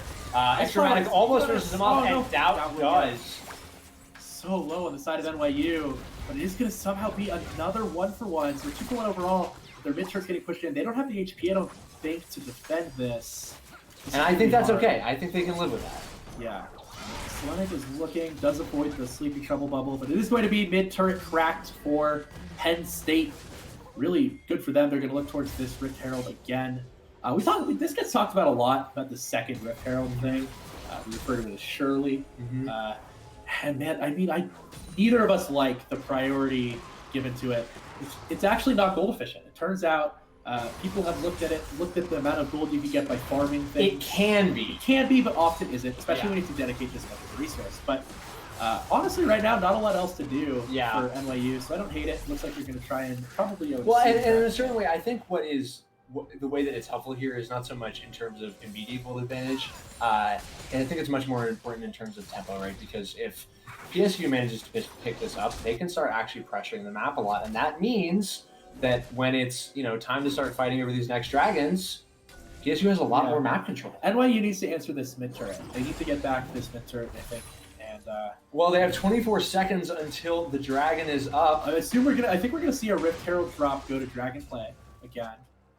And we do have there's a lot of vision control here in favor of PSU. Not quite the full second item I saw. Probably really close. Yeah, really close. Not quite there. Okay, despite if not for the minion spotting him down there, I think I believe there's actually a turret down there where or no, there's not. Yeah, if not for the minions down there, I think Parkour might have actually been able to create quite a nice flank there. But it looks like they're just setting up, posturing. Both teams taking it rather slow. Wukong's just, basically just pushing in top turret here, and does have the teleport advantage, but is going to run down for this one, try and save it for a later date. As right now, a lot of posturing, but nothing really happening. This is so close. Karthus actually does have the full 2 items, partially because he has the most farm in the game. Yeah, Karthus is already doing a lot of damage. Is going to get stronger. There's bubble misses. PSU already getting forced. Might just have to back off. Yeah, they're already getting forced out of the river here, and that could just be a really easy soul point. They're giving it a wide berth, just deciding to focus on. NYU though is looking for a play. They're looking to make something happen. The talent's still on the bot side. Obviously, with the minions, they do know where it is. And you can see PSU just starts it up here. They're just not going to wait for anything. So they're going to drop so much damage. Okay, and Selena goes in, pops a really good Wukong out there to get some good engage. The Weeds ult goes into the back line with more good CC, and there goes Soul Point. And now the Karthus ultimate comes out, putting so many people so low, but nobody all the way. Oh, wow. Okay, yeah, the bird does end up finishing someone off there, so it ends up with a 1-for-1, but we don't care about that. Excuse me, that's sorry. just a 1-for-0. No. Is Karthus? No, Karthus is... No, there's... Nautilus. No, excuse me, no, it's a 2-for-1. Oh, yeah, Wukong got 2. Okay. So however, we don't care about Soul Point for NYU. Yeah, that's what matters. And we saw this 2 Dragons for NYU thing last game, but they ended up giving up the next 4, actually. So the 4th one didn't get taken because they just took the Nexus instead. But big Soul Point here. Gold's still dead even, but 3 Dragons is a fair bit of effective gold, and this Karthus is kind of a monster from a damage perspective. Well, and with really, high scaling champions like Karthus and Kai'Sa, these are the best situations, right? Because, obviously they can't give you, soul, right? But additionally, if you feel like the setup to get that last dragon is wrong, who cares? Just go get Baron. Yeah, just go do other things. Just go farm the map. Just keep scaling. So your point really, to sum it up, is Penn State is locked into Dragon for the next 20 minutes of this game. Yeah, right. If they get every Dragon from here, they're spending the next 20 minutes getting Dragons and nothing else. And NYU could legitimately not get Soul Point and still win this game in space. Oh boy, Life is dead here, right? He must be, right? Good okay. The ultimate line's not a good time. enough, but it's not gonna be enough. Yeah, what I'm saying is, I like Violet can win this without Soul Point, without Soul, very easily, because they are ahead at this stage in the game with a composition that scales way better. Yeah, I would agree. They just, they'd love to get Soul, obviously, and they just need to make sure they're not being greedy for it. I think is really the key. So and they just get to make PSU do whatever they want. Yeah. Penn State is really tied down to a couple of key things here. Yeah. Soul in 3 minutes already. And that Kai'Sa is really, I think, the key here.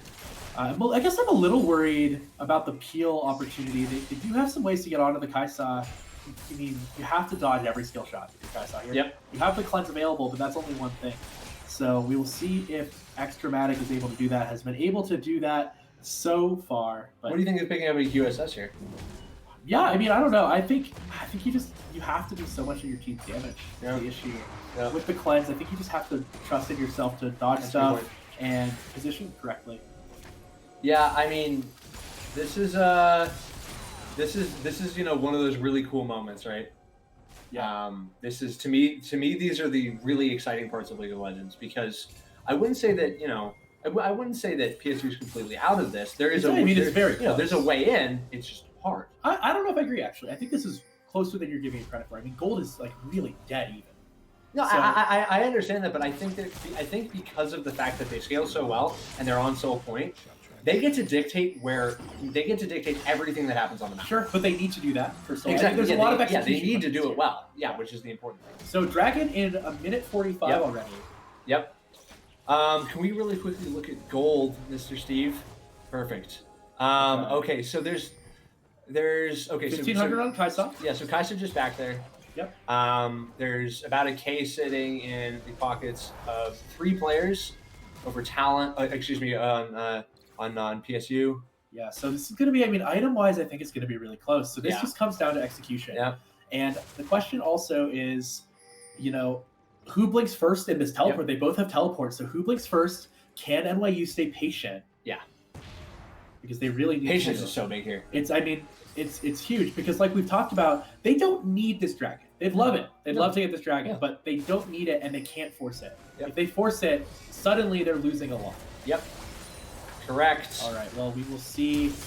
All right, and there we go. Oh, boy! Number 1 talent at A. He's going for a second shutdown coming onto Extramatic as well. Hardcore blows him. Kills. Hardcore blows them up, and then immediately Extramatic follows. That is a 2 for 0 in the blink of an eye, and they hit straight to Baron. I don't know if I like this call, but you know what? I don't really know what PSU can do about it. The whole 5-man team of NYU is grouped here. There's just 3 members. Can't walk into a Cardinals here. Yeah, they just can't walk into it. I don't think there's anything they can do. They have to try and steal it. They're not able to. Cardinals picks it up, and now Galio is in the pit, and he's just going to go down any moment now. And that is that. It is now a 3 for 0. Selenic is dusted, but I don't think he's going to go down. Now It's up. This is Soul Point too. They get to waltz over to Soul Point. That one absolute explosion from Parkour there has just ripped this game open. That was crazy. Unreal. So he just one-shot him. Absolutely. This is going to be at worst a 5v4 in favor of NYU. They have vision advantage. They should just start it. There's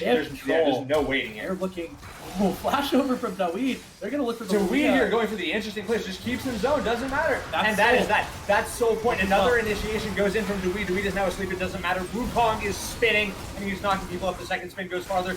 That is now 2 kills going into the pocket. 2 kills again into the pocket of the Kai'Sa. This Kai'Sa is so strong. This Kai'Sa is legendary. Extramatic is putting on a show, and this is now NYU Violet's game to lose. NYU has the Baron buff, has the Ocean Soul, has the gold advantage, and they're just going to look to push in some turrets and really seal this game as well as they can. And here we see the Talon damage. Wow, amazing what can happen when you're not 1-5, huh? Yep. All right. Well, Talon is going to take some damage there, but they're just going to push onto this. He has Ocean Soul. He doesn't care. Yeah, he doesn't care. Inhibitor turret's going to go down. Wukong's pushing in the bot side. You up for this inhibitor? Looks like they're going to leave the inhib. In some ways, I actually kind of like that. Bubble lands onto the Nautilus, but he has so much tenacity. It actually didn't even last for more than half a second. Maybe. Ooh, there's the sleep. There's another sleep there. Somebody is using their stopwatch there. I can't quite tell who. And the Galio goes in and gets absolutely blown up. But once again, Extramatic is legendary.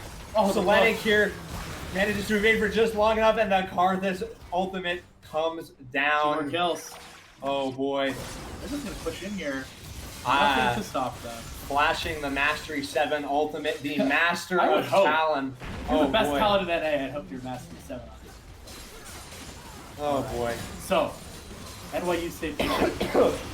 Yes, He flashed over the wall to get the Lilia, but it ended up working out. There's another kill over to the Kaisa. Another one, maybe over to the Extramatic, still legendary, man. God. He hasn't stopped being legendary. What a absolute monster he's been on this game. They lost game 1. It was painful but close. And in game 2, they bring it back. A masterfully played game by NYU. And Violet comes back to take game 2 and force a final 3rd game. And he disconnects even though they win. Great job. Yeah, I mean, really just a great job. We talked about patience. We talked about discipline. We talked about objective control. Check, check, check. NYU learned from their mistakes. And honestly, Penn State didn't change anything. Nope. And, you know, they had this idea. They're like, okay, NYU's going to come to us. They're going to force into us. We're going to punish them. Well, what do you do when they don't? And it turns out what they do is give up objectives, give up farm leads, give up kills, and great game from NYU, tied 1-1. Well, welcome back from the Rift, folks. I'm still Hotfish. This is still Delta. That was a banger. I'm not going to ask you who player of the game is because I know your answer. Extramatic. Absolute monster. Yeah. Friendly reminder here. Okay, we're going to be starting in just a moment here. So we're going to go to a break here in like 45 seconds, and in a minute and a half, we're going to be back. So I'm going to close with 3 sentences, and you're going to get 3, okay? Just Extramatic blew everything up. A phenomenal talent play at the end of the game. They played very patient, and their adjustments worked for them. Karthus farmed into the stratosphere, was able to control objectives more than Lilia was, which was a key that I mentioned at the beginning. And Kaisa does a lot of damage late game, and we saw that right there. So 1-1, NYU ties it up. Play Silver Scrapes, get game 3 going. We will be back in just a moment. Don't go anywhere.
Okay.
Hello, ladies and gentlemen. I'm still Hotfish. This is Am still I still Delta. Delta? I think you are. We just had a banger. Yeah. Absolute banger. Great adjustments from NYU. And like you said before we left, Penn State just kind of assumed that they would be able to keep punishing mistakes. And there weren't a ton because Extramatic went nuclear. Yeah. What was his, maybe production knows, what was his final score? Maybe we know. We'll wait for an answer. It was a lot. It was a lot. He was legendary a lot of times. We saw that word a lot. I know he was deathless. Yeah.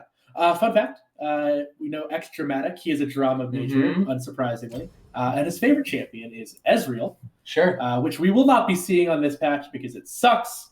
But it's slated to get some pretty major buffs in the next patch. And as we know, Riot's really bad at buffing Ezreal. Oh, yeah. Every time they buff Ezreal, you should probably pick Ezreal. Well, he's also one of the most popular champions of the world.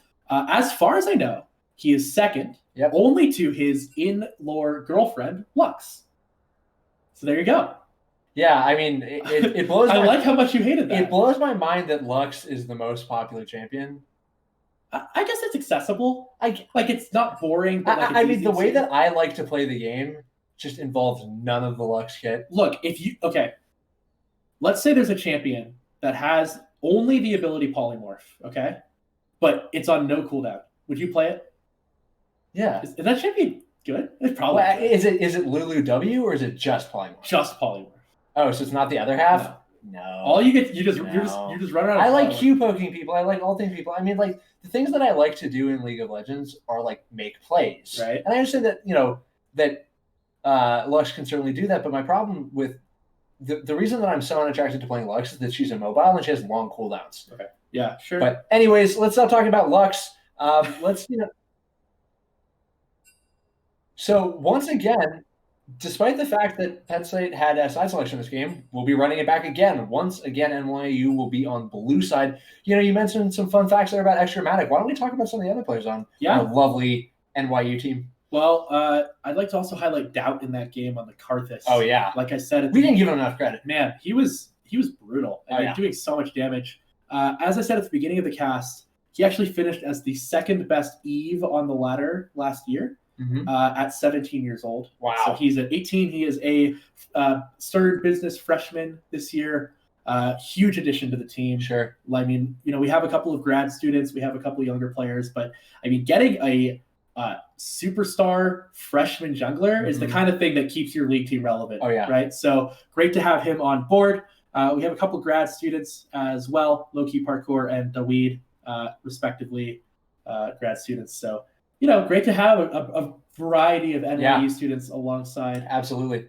Well, I mean, something that's interesting, the difference between, Doubt, who I assume was born in 2002 or 2003? 2002. Yeah, 2003. I mean, the difference... I mean, no, 2003, because he just turned 18. Yeah, that's right. I turned 20 in a couple weeks. Yeah, so that was 2001. What's fun about that is that means that when League of Legends came out, Doubt was 7 and Parkour was 14. Yeah. So that's the difference between being in first grade and eighth grade. That's the difference between playing League of Legends and not playing League of Legends. Yes, exactly. Yeah. Yeah.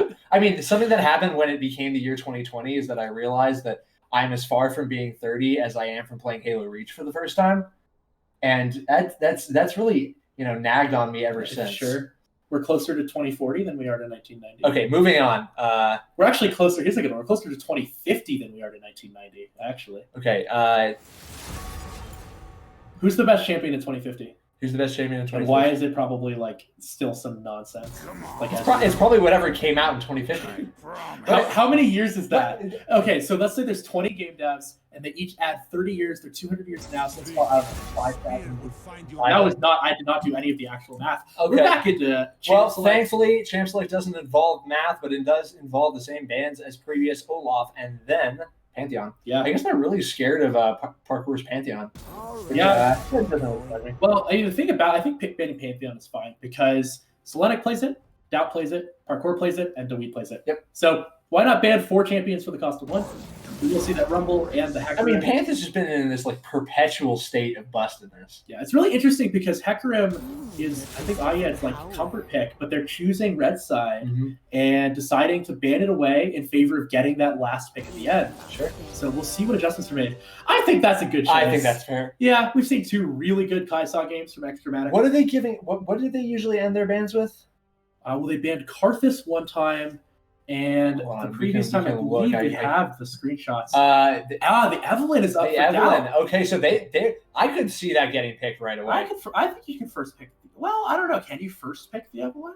Maybe not. Does IED play Evelyn? Is another question. Yeah, that's the worry. I mean, there are seriously there's certainly some mind games going on here.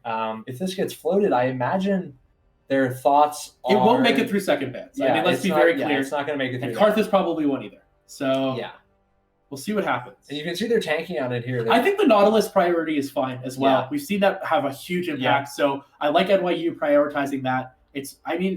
Nautilus and Leona are pretty consensus the best supports at the moment. It's hard to say which one's better, but we will see the Jhin. So we'll be the Jhin for the 3rd time for Panhandler. Well, I mean, we'll have to be a different answer. Grandmaster play, right? Okay, so maybe we're going to see Elise. It's a fun champion. The sinner of all sinners. Yes. All right, we have an Elise picked. Go ahead. I love watching Elise for the first 20 minutes of the game. Let me put it this way right now. As an NYU fan, I like that pick. And what I mean by that is I think picking Elise in general, questionable. Picking it this early, really easy to punish. Yeah, exactly. Looks like the Karthus still. So the Evelyn's not going to end up going to Doubt. He's going to pick the Karthus again. That's fair. Well, in a certain way, I don't know how that matchup is. Right, because you see that Elise and you're like, oh, so we just need to make sure we survive the first 20 minutes into the game. Well, the cool thing about Karthus is you get dove and you die, but no, actually you didn't. Yeah. So you can't dive Karthus. So right now they're picking a lot of champions that you can't dive. Oh, this is interesting because Samira and Jhin actually rougher for Samira than you'd imagine, but can be really good. So it's a lot of dependence. Another really strong pick here. Okay, so this is a very different draft. Okay, this is spicy. Okay, take it away. Wow. I know you have things to say here. Camille's really good. Yeah. Let's put it that way first. Camille is really good, but it's not infallible like it has been in other patches. So it's really, they need an answer here. But also we've seen from Selenic some really, really solid weak side play. So it'll be interesting to see if they pick something more supportive. But right now, we're looking for a more middle game comp from NYU, which we haven't seen yet. Yep. And definitely the scaling is favoring PSU at the moment. Elise is an exception, but Jhin and Camille both scale very well. Samira, not as well. Karthus is a good scaler. So Shen is going to be off the table. That makes sense. It's really good into the Camille. Yep. So we'll see what else ends up getting taken away. Ooh, that's interesting. The Rel is the takeaway here. Galio's just being left up, and that's been the answer so far. Yeah. One more ban for each side. All right. I imagine... if you're NYU here, I don't think you want to spend a ban on Calio. Yeah, it's definitely rough. I don't know. If you're spending a ban on Rel, maybe you do. Renekton is Renekton. Interesting. I don't know. I think you're okay with that. Renekton is on paper the worst matchup for Camille. Yeah. If you talk to any Camille main, they say that's the matchup I want to play the least. And also, I think Renekton's very good as the least. So they're definitely... Okay, there you go. They are going to ban the Galio. Yeah, so that's what I said, right? If you're willing to ban the Rel, I guess you maybe are willing to ban out another support. So what's left here? So they need to pick themselves up a mid laner and a support. Leona's definitely an option. I like Leona. We could see a Groomstone support, honestly. I think the Lulu is pretty good here, believe it or not. I like Leona a lot here. But I think Leona is definitely a solid choice. Because you're against Nautilus, you're against Samira, Jhin Leona. Yeah, it's classic. It's really good. And also, when the enemy team has a hook support, often you just want to pick Leona. Okay. Ooh. This could be spicy. Yeah, so he played this once last week to great success. But last week, the fact was both teams played against overmatched opponents. Yep. And oh boy. This was also played by Selenic last week. So the Rivet, oh gosh. Oh no. We will see. Whoa. Okay. So. Okay. Get ready, folks. Oh, please. Oh, come on. Come on, give us the Corky. Give us the Corky. We're gonna get the set. Give us the Corky. It's gonna be a set. I agree. Well, I mean, look, these are some highlight comp champs. These are a lot of highlight comp champs. A lot of outplay potential on the side of NYU here. Good pick comp. Earlier spike. So we've seen both teams kind of try this late game thing. Mm-hmm. And now there's I think a pretty distinct break in when these teams are looking to make things happen. It's that middle game, 2, maybe 3 items. You want the Zed to have 1 or 2 items. You want Samir to have 2 items, right? Like that's when they're looking now. So it's a different flavor to this game. I'm gonna open up with saying that I think Penn State has the draft advantage here. I would say that, but I don't know how huge it is. I think their comp's a little more cohesive. So here's what I would say. If everyone plays their champions like perfectly, hypothetically, I mean, there's so much chance for NYU to just like run away with advantages around the map. But the comp is so much easier to execute on the side of PSU. So we'll see if Penn State is able to make that happen. Their team fight is really good, has some really, really good dive potential. Yeah. I would not be surprised to see a couple of dives onto this Riven or maybe the Samira. Will be interesting. The thing that worries me, welcome back here, folks. The thing that worries me about Penn State's comp is that later into the game, they basically have 2 threats, right? At a certain point in the game, you have 2 champions that are what? Camille and Jin. Yeah, you have Camille and Jin that are doing damage later in the game, and both of them have to not get Zedded. Yeah, that is basically a cocoon bot. Yeah, at that point in the game, that's what worries me. But that being said, it's not like NYU scales super well. I mean, I don't know. It's you like Karthus, and I think Riven scaling is decent. Yeah, it's interesting. So I mean, this is very different flavor to this draft. This is the kind of game where I want to see dueling. I mean, this is going to be exciting. I'm fairly confident you will get your wish. Yeah, I imagine. I think I might get it more than I want. So the Lilia made it through this time. Mm-hmm. We're not going to see that the third time for Ayat. He's played it very well, but they decided to go for something a little different. I think that the thing that is the key here is execution. We talked about the ease of execution for the Nittany Lions, but they're just more cohesive. So can NYU execute on these outplay solo queue champions, the Zed, the Riven? Mm-hmm. And if they can, I think they're going to have a really good shot. If they can't, well, the fact is, if everything's even, the team fight is so good for PSU. So, once again, I have a feeling we're going to spend a lot of time around the Dragon Pit. Well, I talking about the team fight here for a sec. Part of the problem here is that the Nittany Lions' ability to dive you in a team fight is unlimited. It's ridiculous, right? Sure. Samir is really good against that. Samir is really good. Yeah, but my worry generally is that there's not an overwhelmingly large amount of peel for them other than the Nautilus. Yeah, it's true. That's the worry that I have. And in game 1, Valet picked Set into the number 1 Talon in North America's Talon, and assumedly he sees the Zed and thinks, okay, I'm doing the same thing. He must feel really confident in his Set's ability to deal with these assassins. Well, Set's, very good into these melee 80 assassins. Talon and Zed, their play style in a weird way is kind of similar. You press R and you hopefully kill people. When the R is done, they're dead. Set's really good about dealing with that because he just presses W. Yeah. And does all of the damage you did to him back as true damage. So we'll see if that Set can have that same AoE teamfighting impact. But the issue here is, yes, they can dive into these team fights. Yes, they have some ability to move around the map to some extent. But, if Riven is able to get a pick somewhere, if Zed's able to get a pick somewhere, if they're able to force these outplay opportunities, separate the team, if they get a 2v2 and a 3v3 instead of a 5v5, I think NYU is probably favored. In a straight 5v5, I think it's Penn State all the way. Yeah, I kind of agree with everything you're saying. I think that it's not like it's an impossible game to win for NYU, but I think they're going to have a tougher time getting where they want to get. I'm not saying it's impossible to get there, but it's like for Penn State, it's very straightforward. Yeah, it really is. Yeah. Farm some minions, go to the objectives, kill some turrets. That's about it. I think it's going to be interesting. But yeah, I mean, the thing we're talking about, yes, it's straightforward, but if it's executed, we'll see. I'll have the number one talent in the world, so we'll see how Zed is. Sorry, number one talent in NA. Yeah, pretty sure there's better players around the world. Who is the number one? Is it just Knight? Knight. If you just name a mid laner, is it just Knight or Chowmaker? Yeah. Or is there any mid laner that you feel like Chovy, Galio, Chovy, sure, stuff of that nature? Chovy and mid laners that he shouldn't be playing. Yeah, I mean, the best Master Yi mid in the world is Faker.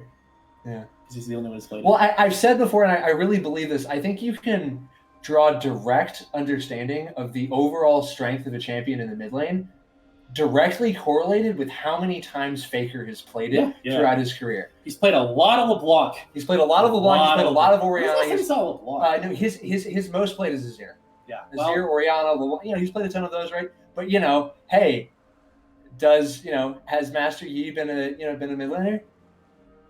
Yes, once. Yes. Look, I can either talk about they need to control objectives in this game, or I can talk about Master Yi mid. So we're gonna do that. Thankfully, I don't think you'll have to listen to us drone on for too much longer here. We should be loaded on the Rift any moment for what is sure to be a thrilling finale. If you didn't hear Silver Scrapes in the break, put it on for yourself. Yeah, head on over to Spotify, head on over to YouTube. Head on over to twitter.com @Jaden Rosard, @Museum Hotfish. Yeah, that one too. Well, maybe that second one. I hope Extramatic plays the way he played the previous game. Yeah, well, I want to watch him pop off. The thing that impressed me the most is the fact that he had the positioning, to a T, in a comp against a comp that was not easy to position against. And Samira is the perfect example of picking your fights, because she's so easy to get into the middle of the team fight with that you end up in 1v5s a lot, and you need to not do that. Yeah. So if we can see that discipline, we talked about the discipline and the patience for NYU. I don't think they should be. I don't think they should be patient here. I think they need to force some issues. They need to make some plays. They need to execute on their outplay champions, because if they don't, and because in the early game, if you don't force the issue, Penn State is going to force it on you. Yeah, and you're just going to get Jin rooted into Elise Cocoon into Leona stun into Leona root into Leona stun into Leona stun into Ignite. So we will be getting into the rifts. The basic point is they can CC your corpse if they want. Yes. All right, they absolutely can. We're on the Rift here for Game 3, the final game of the second week here between NYU Violet and Penn State Nittany Lions. Over on the red side, we have the Lions, and over on the blue side, we have the Violet. It's been a banger series so far. Hopefully, the third game will not disappoint. Oh boy, another 5-man, another day. Well, maybe not. Maybe not. Patience. Oh boy. He who has the Nautilus shall invade the enemy general. These are the words we live by. But unfortunately, there is no one top, so they will not find anything. Well, they may just find themselves some free camps. Yeah. I would like to point out that at the moment, well, actually not at the moment, Karthus has exhausted spike. Don't stare directly at me for too long. What do you think about that? He doesn't have spellbook. Nope. It's our Karthus.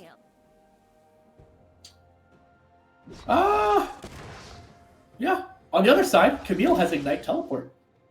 And also no spellbook. So, okay, it's game 3. We don't know what's happening. If you know what's happening, please let us know, because we most certainly do not. Yeah. Okay, well, I'm going to try and forget about all of that and just focus on the game here. Starting off, minions have arrived in the mid lane. Karthus actually interestingly is really good at just soloing, or mostly soloing, can leash the blue into Grop, and actually has a really good clear. Karthus jungle is weird, but it works, and Doubt has proven to be good on it. We'll see if he's still good at it. Okay. So there's a pause in game. All right. Hello, folks. We have so much more to talk about. Yeah, hello, folks. Welcome back here. We're going to have a little bit of a pause. Apparently, there's a pause in game. And we have to maintain the gap. Yeah, we have to maintain the gap. We can't just, cheat in that way. So, yes, we just get to hang out more and talk about League of Legends. So, Camille has infinite farm on Rivet. No, I'm just joking. Well, here's what's on my mind. Other than the fact that there are 2 champions without Flash. This is on my mind, so that isn't. How does anybody think that Liquid isn't going to just destroy the LCS from where we are right now?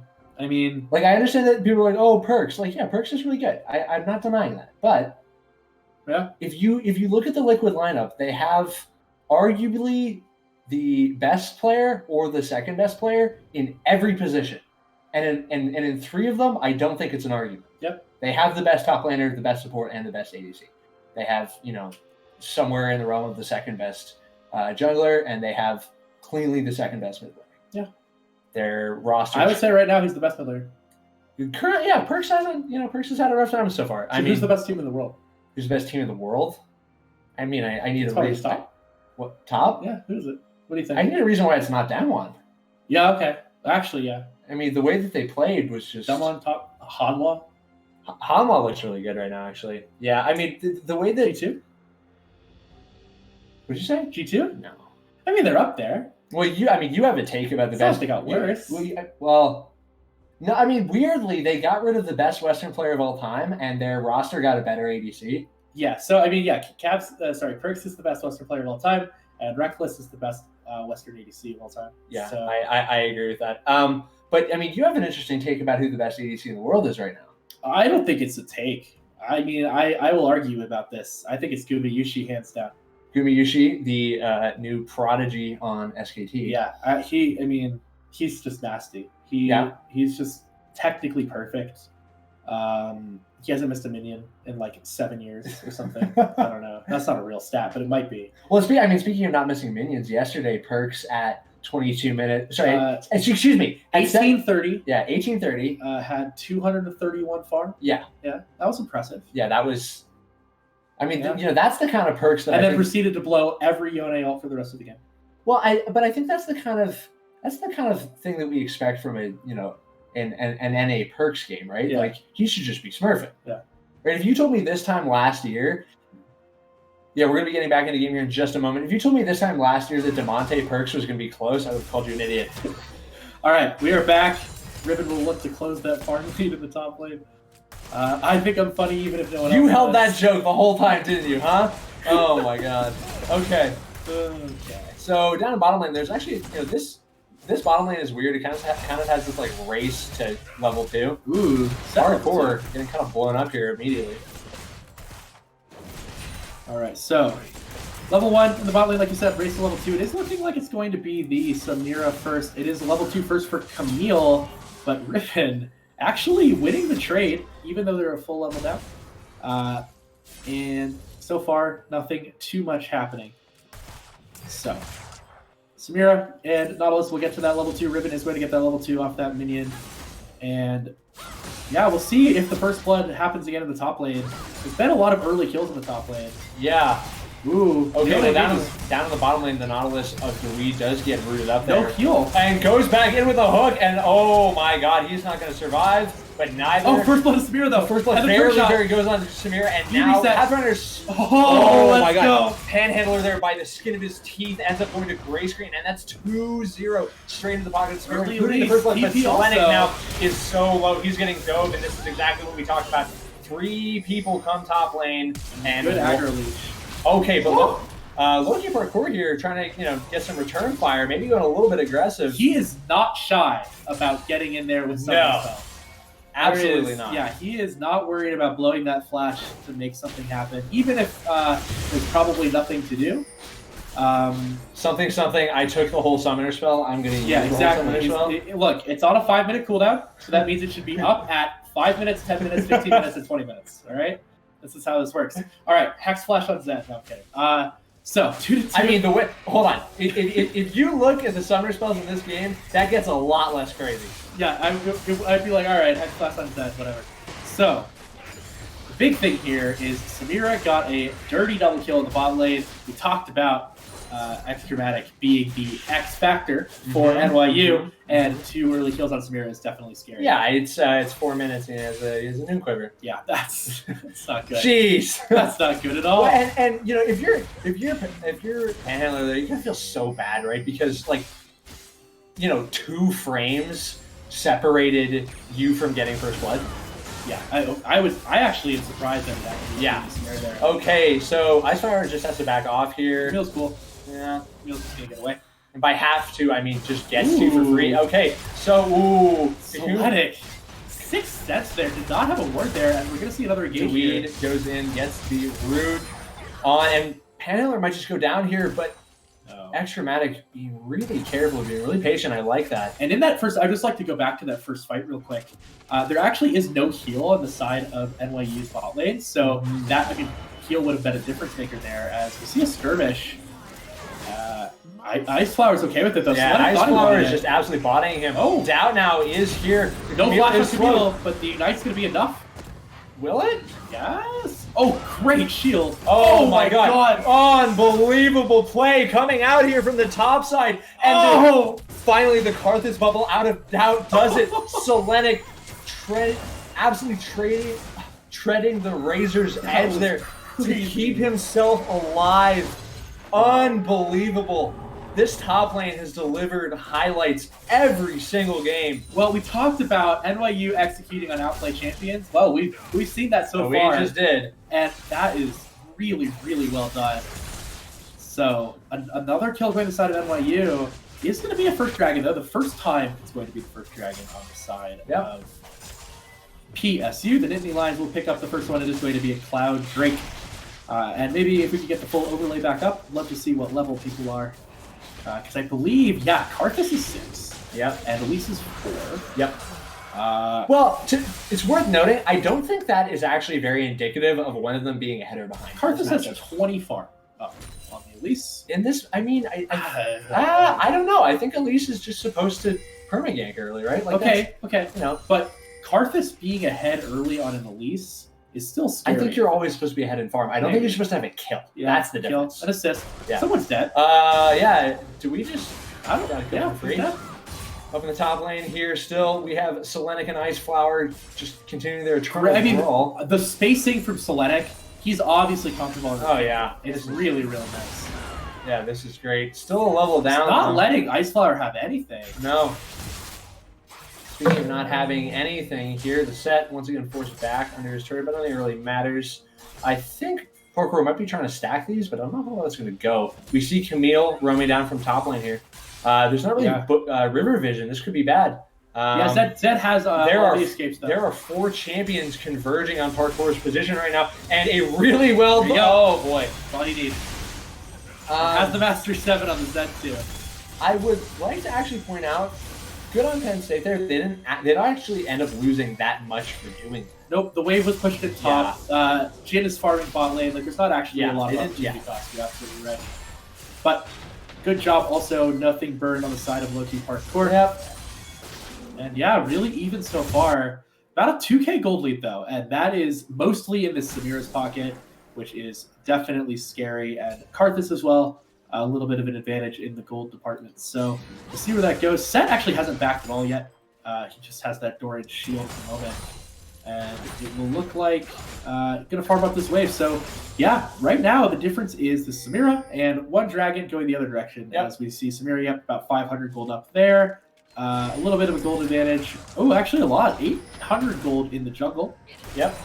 And about 400 with that kill on the lead for the support. So we will see where this goes next. But interesting too, the dragon going over to the side of Penn State. We'll see. I'm not surprised though that NYU's put a little less priority on that. Yep. They're just looking to make plays right now. I totally agree. It's worth noting Doubt has not used his ultimate yet, so he might be due for one of those sometime soon. Yeah, long cooldown for sure. So don't want to use it at the wrong moment, but definitely something that PSU has to have on the back of their mind at all times. We see the Elise moving towards the top side. Riven here does have flash available and all of the escape that Riven comes with, but Elise has a lot of lockdown. But we also see NYU knows about it, and there might be a little bit of a convergence here. I think they may just be... Wow, we actually saw the danger ping from PSU, no ward, but actually was able to ping. Good job, good map awareness. Well, I think it's very sus that, Zed is just Mia. Well, so here's the thing, right? So Samira's by herself bot. Yeah. Zed's not on the map, and Leona cleared all of bot side river. Yeah. So there's basically only one place they could be. Exactly. So great job from PSU understanding that and are going to be able to escape the potential danger. As we might see a little bit of a skirmish here over the Rift Herald. Doubt still up a lot. The face breaker does land onto the Karthus, and he should just be going down here immediately. He should use the ult immediately as well. And now that might actually get a kill out of it. It doesn't quite, but it does plenty of damage onto Vale.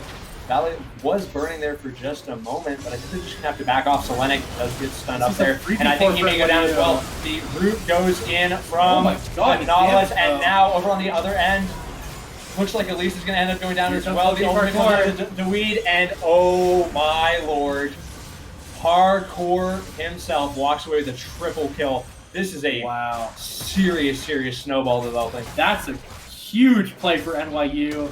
Turned a 3v4 into a triple kill and are able to get the Rift Herald out of it as well. So really great job from them, pushing that advantage that they had. I guess it was just the Zed with some items, and we're able to find, the Karthus goes down, but is able to get a lot done, even so, because of that Karthus passive, keeping himself alive.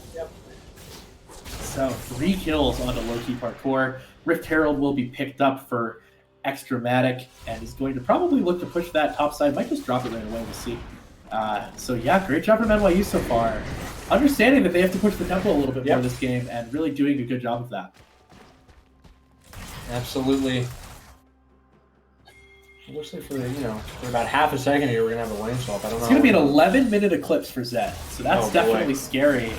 Wow, will Shelly even get a charge here? No. No. That's unfortunate. Ice Flower doing a good job. Down here, stunned up and under so much CC pressure, and he's just so dead. He's just so dead. We're trying to give it over there to Penn and Linden, not really mattering. The Weed here as well, taking so much damage, and the Camille is present Teleport as well. from Ice Flower came in. Penn is going to get another one. Well, and now they're also in position perfectly for the second dragon here. That ended up working out in spades for them. Yeah, 2 for 0. And it will be Drag taking over. So, a little bit of life PSU. The Nittany Lions doing some work here as a little bit out of position. Doubt did not have the vision to be where he was, especially without the flash. So, good job. Penn State finding a little bit more to do. Will be a second dragon, and it will be an Inferno map this time, changed from the Ocean Drag we've seen previously. So, a little bit of gold back. Still about 1,000 gold in the pocket of NYU, but that's not a whole lot. We'll see where that ends up going, as Parkour is going to farm up in the mid lane. Does have a bit of a farm advantage there, as well as those 3 kills. Big farm advantage for the Camille in the top lane, and this Karthus has a lot of farm on the Elise. So we'll see where this goes. Selenic now actually down a lot. Yeah, doesn't have a kill, so he's actually down. Yeah, he's down almost to the full. About 800 gold separating the two of them. And we do see the also big does difference. not have flash advantage. A K in the pocket of low-key Parkour. Doesn't have flash advantage, but doesn't have flash disadvantage either. Because, yeah, I get it. I understand what you're saying. So. You brought this upon yourself. You know what? That, right? I haven't. You opened Pandora's box. I haven't actually. I don't know. Karthus has 2 deaths, and I'm actually completely sure that both of them are avoidable if he has flash instead of flash. Camille also has 2 deaths, and I feel the same way. Yeah. So, I don't know. I don't know about this one, but at least it's even. Yeah, exactly. We get a really good third game here. We get a real nice silver scrapes. All right, so. Selenic, you're playing really patient, drawing in the wave really well. Oh, but this is when drawing waves can sometimes kind of turn sour. Oh, but the E goes wide. Ice Flower here taking a lot of damage, but it does not actually matter because Camille has infinite mobility. However, she won't go down. Doubt here getting stunned up, but oh no, that's going to be a low-key Parkour kill. Parkour now 4-0 on the That's set. a lot burned and a lot of time invested for what ends up being a 1-for-1 top lane. So PSU trying to make something happen with his dive comp, but doesn't execute it. And meanwhile, Samir's going to get some more gold. Zed's going to get another kill. Set is here. Ooh, great face breaker though. Yeah, that's really well Extramatic is going to get... Vale here goes for the flash into the body slam. Vale here now pops the shield. And Extramatic is really low. He's just got to stand behind his teammates for just a moment, and he should be absolutely fine here. And he does that easily, and that is just another kill. It's another just perfectly positioned fight from Extramatic. Oh, yeah. He has put on a master class of standing in the right place as low-key Parkour is... Man, he has some he has some flair. Put it that way. I mean, you know, parkour is he's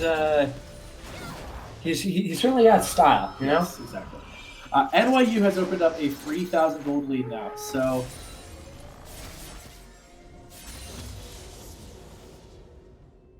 okay, so we have really. Can you say that one more time? No, I got it. Okay, So, yeah. Production has just told me that our star mid laner. This is unconfirmed rumors, but we are a tabloid, as everyone knows. Supposedly was booted from the Penn State team at one point for not having a deep enough champion pool, and in undergrad. So he's now a grad student at NYU, and apparently he has responded by shallowing his champion pool and styling on them anyway.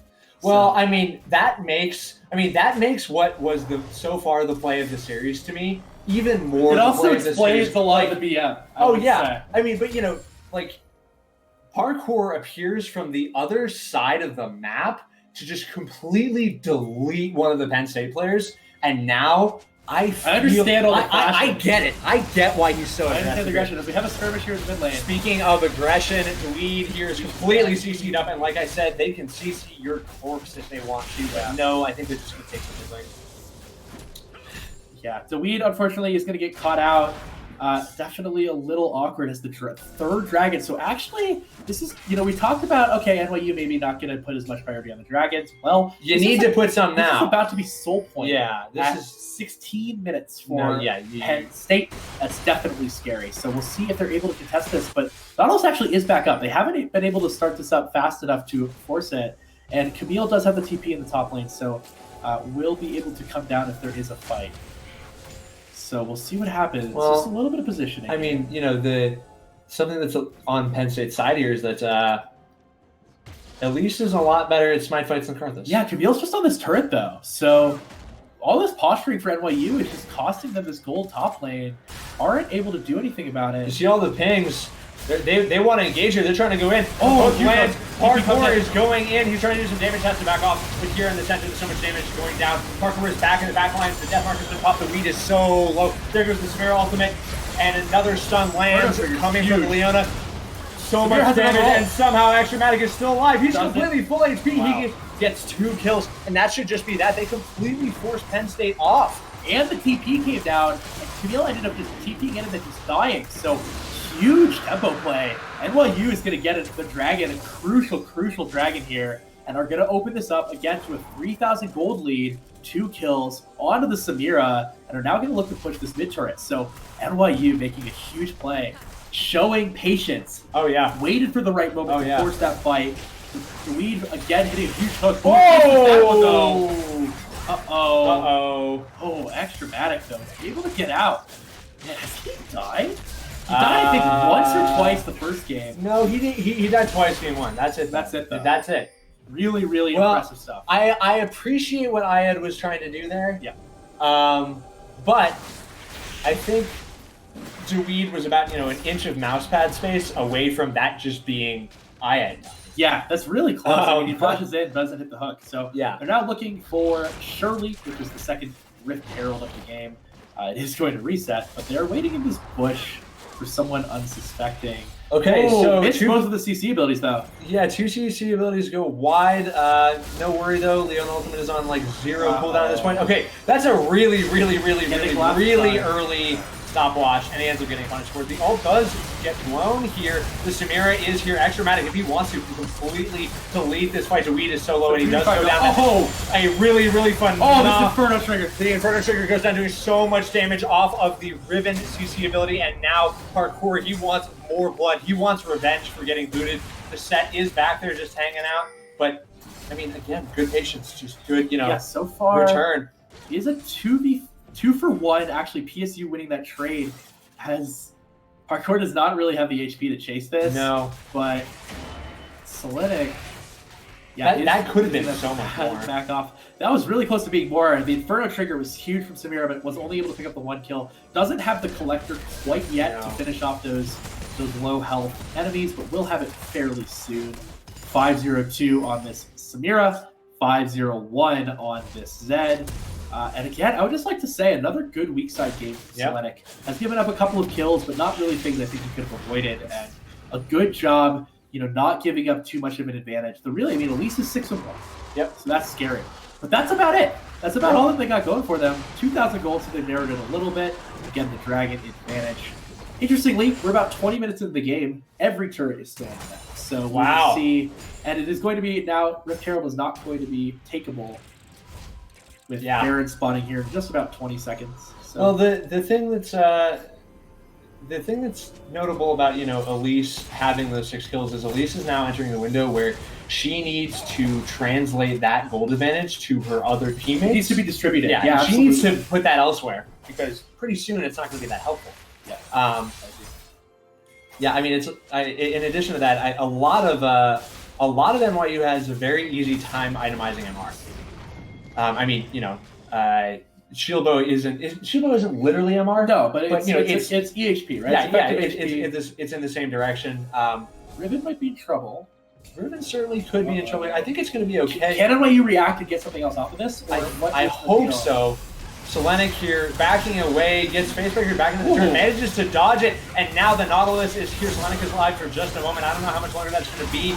He's evading for so long, and now Extrematic is here. He's a little bit out of range. I don't know if they'll be able to follow up on any past that. Karthus ult, see him pinging it, but he is not going to blow it. I agree, that's not going to kill the Leona quite. So good though. The stall, definitely took them a little bit more time and resources than they probably would have liked. Yeah. But another kill piece. This is not by any means over in either direction. No. I would say NYU's favored. Samira is really hard to kill. It's really close. But it is really close at the moment. I agree. So, what do you think? This is the question I always have. What's next? What is the next thing that NYU and PSU, in both cases, have to do here? What do you think? For NYU, you just need to be concerned about just hitting your objectives, right? I think you can play. I don't know if passive is the answer the same for both. All right, we're gonna pause here, so we're gonna be coming back to us. Hey, folks, we're just talking about what needs to happen from here. I think in a certain way, yeah,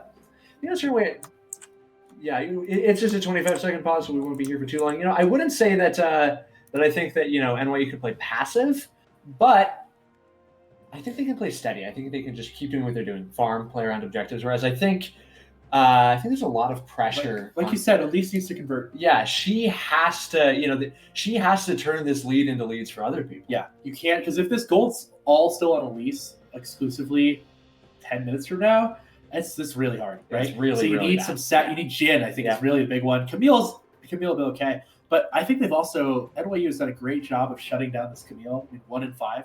Oh yeah, not letting the Camille get to the point where late game you're just getting like half health by a Q. So we're gonna get back into game.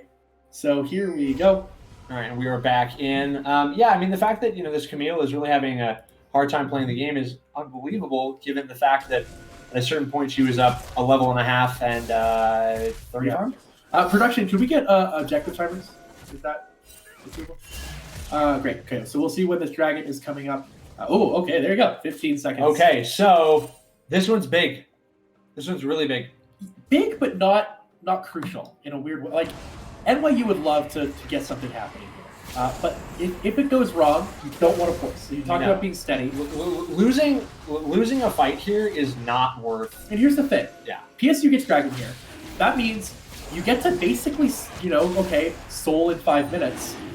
5 minutes is a lot of time for NYU to keep doing what they're doing, and a lot of time for this Elise to not translate. So in a weird way, you're okay with it, but it looks like they are going to be here. So, yeah, I think other than around objectives, you do not want to fight. You just want to you want to make Elise just hold her. Zed is looking for this Elise. You have to be able to get something out of this Elise, as the beat is going to get stunned up. The Weed does get engaged on, but they blow quite a lot to keep him chained down for just a moment. You see there, Ice Dragon thinks a little bit better of going in. Yeah. So far, Ice Flower. They're scared, absolutely, but so Razor's Edge here. Selenic is on the flank, but is a little bit cut off. Selenic's going to have to make something trying to get in. He's going to have to make it in time here for a really, really good flank, and he goes in. Is it going to be in time? It is! A phenomenal steal comes out from Doubt, and now the fight is in chaos. Full health. The set goes into the center and ends up getting a kill for it, and the Karthus ult does blow, taking is that one or two? Yeah, just one actually, with him. no, there's actually 3 members down for PSU at the end of that. So yeah, so there ends up being 3 down, only 1 coming from the Carthage, but Selenic wants to keep this going. I don't know how advised this is, but I guess it is. He uses a lot of his abilities there and ends up going out. So low. Oh boy, Elise is here too. This is really scary. Good dash timing. away. Wow. So patience. And they're gonna get mid-turret. NYU's gonna get mid-turret. First NYU's turret. gonna get patience. That's a 24-minute first turret for Oh NYU. my god. Wow. They get the dragon. Now we've got 10 minutes till the next toll. That is massive. And there was 1 kill in that fight for the side of PSU on Elise. Yes. That is also huge. So NYU is executing the way they need to right now, doing a really just phenomenal job of putting the plays together that they need to.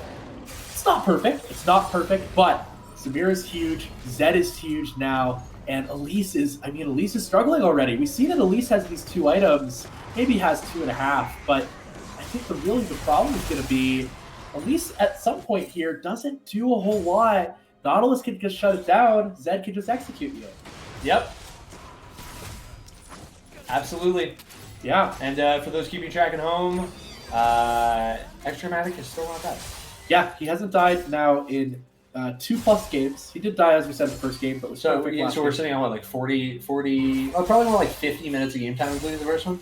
Yeah. No, more, probably. Yeah. Yeah, it's been a while. Clinic. Yep. Not up farm though. Panhandler is Grandmaster player for a reason. Yeah. So we will see a turret go down the other way. We will see a second turret go down for NYU. So they will pick up the bot turret as well. The thing is though, the gold lead, as we said, is all on this Elise, but we're not yet at that point where it's over, right? We still can see some stuff happen, but it's starting to get a little bit scary for PSU. And right now, Samira is very well itemized. We just see the 3rd item come in for the Karthus, or 2.5, excuse me. But still, a lot of items on the Karthus. Zed obviously doing a lot of damage. And yeah, it's just really hard here. PSU is running out of time, as you said. And this is now their last 2 fights, the fight around the dragon, and then also including the fight where they dive bottom lane. Both of those kills, 2 fights in a row going on to Elise. Yeah, it's definitely hard. And it's hard because Elise has the damage right now, so it's hard for her to not take them. But we're sitting. We're sitting single-digit minutes if any time left before this Elise is just. Loki Parkour as well is going to be able to get the third tier 1 tower here. Looks like they're probably going to trade it for the mid tier 1, but you'll take it. You'll take it. Yeah, nothing they can do anyway. So. Ooh, they do get a lot of CC down on the Karthus. Karthus does just blow the Zanyas now, and Extramatic. This is a 5v4 for PSU. This is a 5v4, as you said, and there goes the Riven. Another kill going on to the Elise. Not quite what you wanted, but it doesn't matter. A kill is a kill. Still meaningful. Walk away with a free one there.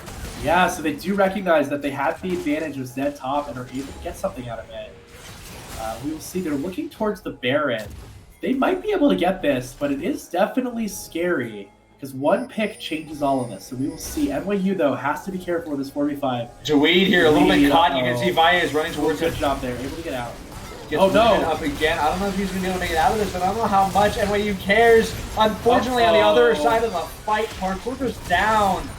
Ooh. Yeah, Parkour tried to get onto the Jin there, but was met right at the end of that death mark with a perfectly placed cocoon from Ayid. And so they are going to get this Baron. There's going to be no answer, and that is going to be maybe the spark that PSU needs. It's not. We're not there yet. Yep. There's gold on Elise that doesn't need to be there, but it is a big Baron pickup here for us. Yeah. On the side of Penn State. Yeah, Penn State now gets to exact a lot of pressure on the map. There's 30 seconds until the Drake, and now what they can do here, if they do it properly, is they can send Camille into a solo lane. Even though she doesn't have her teleport, it's actually not the end of the world, because if they don't answer the roam, she can just push in the whole lane, and they can, just play around. They can just dance around this dragon. Yeah, absolutely. So, yeah, you make a good point. This dragon, though, it's still like it's really important. All right, soul point though. Yeah, no, you're right. Actually, because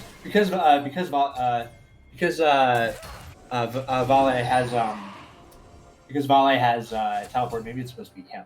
Maybe. Yeah, the thing is though, like even if they get the dragon here for the side of Penn State, it's still another 5 minutes they have to wait. Yeah, exactly. And it just gets scary. It's really scary right now. So Set's in base. He does have that teleport like you mentioned. But it looks like he's actually going to be forced kind of to maybe use it just to get there. He's running down now, but unfortunately NYU not able to take advantage as Dawid is going to look for this hook, but they aren't going to find anything quite yet. Set is on the way, so we're gearing up for another true 5v5. Dragon's about half HP. Teleport does come out for the Set. And Oh my god! Another incredible smite seal coming out from the Karthus. There's a fight breaking him down here in the bottom river up in the top side. There's some stuff going on that we can't see, and Extra Magic is blowing up. Uses Inferno Trigger, doing serious damage. Uses it again, doing even more damage, and here comes the Karthus ult, blowing up more and more people. Finally, Panhandler does manage to take down Samir. That is Extra Magic's first death in ages. Bale now, one of the two remaining players. A really good flash. I don't know how much it matters. Selena here. Panhandler is going to pick up the unofficial pentakill. He gets all 5 kills in that fight. God. That is a huge chunk of gold over to the Jin. That is exactly what they needed on the side of PSU, but they lose the Dragon. Yeah. And they do lose 3 members in the process, with most of that gold going over to crucial members of NYU as well. So the Nittany Lions making things happen. They're happy, but NYU can't be unhappy either. They're on Soul Point against a team that definitely would rather be on Soul Point than them. They definitely are going to fall off harder, but the champion that needed kills just picked up 5 of them. How did a fight with so much fireworks end with the game not getting any closer? Well, we talked about Can we see gold really fast here? Yeah, we talked about it pregame. We're seeing. Yeah, he's got 3,000 in his his box. He's actually up gold on Samira now, Big. Wow, about 2,000 gold up on Samira. We do see a lot gold on the Zed though. Zed, I believe, did get the Elise shutdown, which is 1,000 gold shutdown, which is very big. Karthus has actually caught Elise in gold more or less, which is crazy. But we talked about it pregame. These teams are evenly matched on paper. They're 2-2 in scrims. They're 1-1 in the first 2 games of this series. And now we've got team fights where the gold doesn't change differential. So everything you can want and more in a best of 3. This is Collegiate League of Legends at its finest, and we will see where this game goes. Right now, Baron has expired, but the push is coming from the side of Penn State. What will NYU do to answer?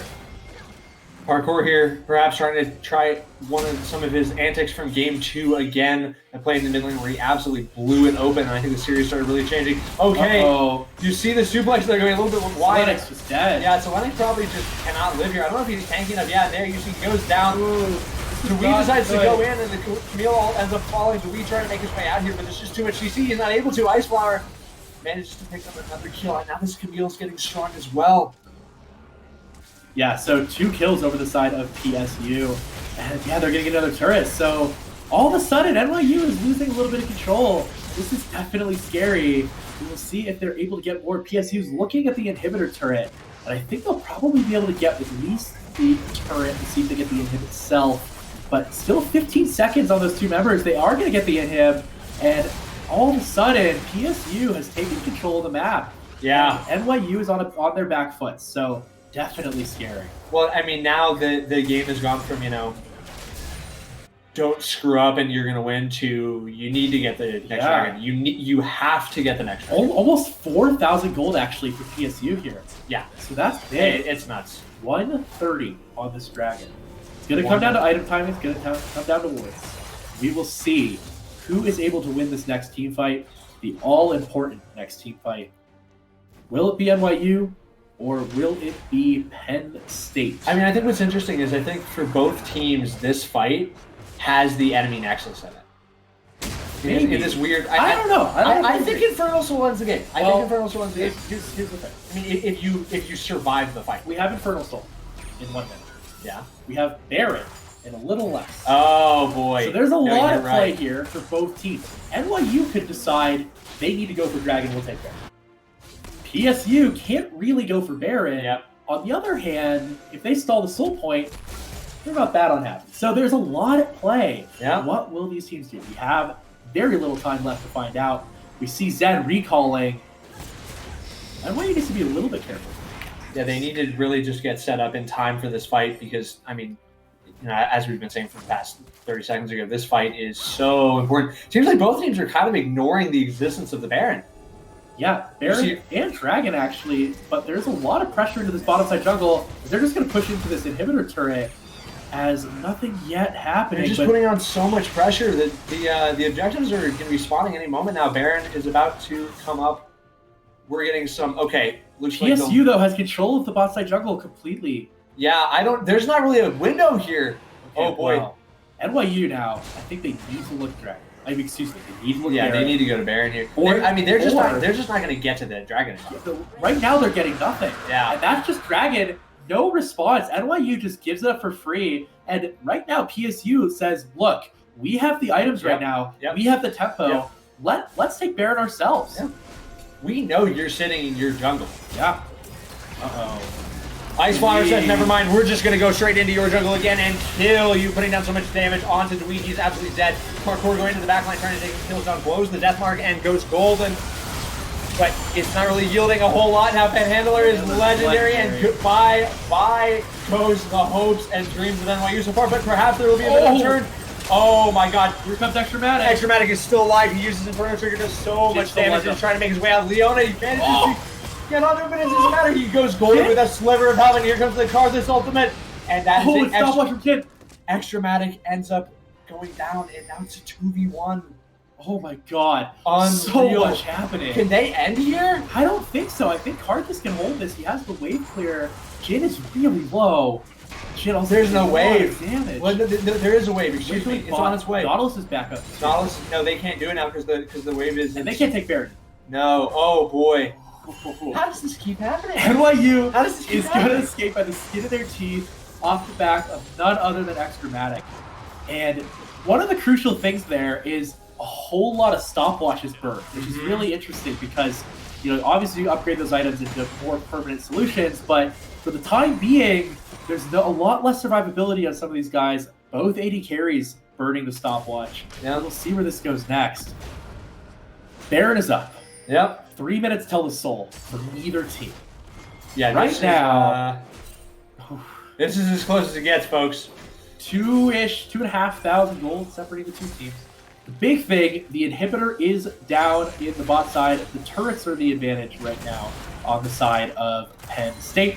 But New York University will have to look for these fights and can still do a lot of damage into these plays. The issue, this Jin is dishing out so much damage. This Jin is just nearly one Jin is full build. Yeah, he's full. I mean, he basically can just one tap. That's brutal. I mean, actually, can we look at the gold difference real quick? I'd love to see the Jin Samira gold difference. So Jin has about 3,500 gold, and they're just going to start off the Baron. You see there it's getting started up. It's worth noting that if they want to, they can backdoor. They have a double TP advantage on NYU, but they're just bursting down this Baron. I think by the time NYU gets here, it's gone. And they decide to go in. Leona also quite land with plenty of damage down here. And Yusuf Tracebreaker come in, does even more damage. Selenic is trying to make his way out here. Panhandler is legendary. Once again, Selenic is doing so much damage. He's trying to stay alive as long as he can, but it's not going to do it. The Ignite finishes him off, and that is so... Oh, boy. What will this Karthus ult do? It takes one down, but I don't think that's going to be enough. They have 4 members with Baron buff pushing into the base of NYU. 4 members nearly full build low, with Baron buff. They're going to take down this inhibitor. Here. The wave is here. Karthus full mana, full HP. I don't think Karthus can do anything about it.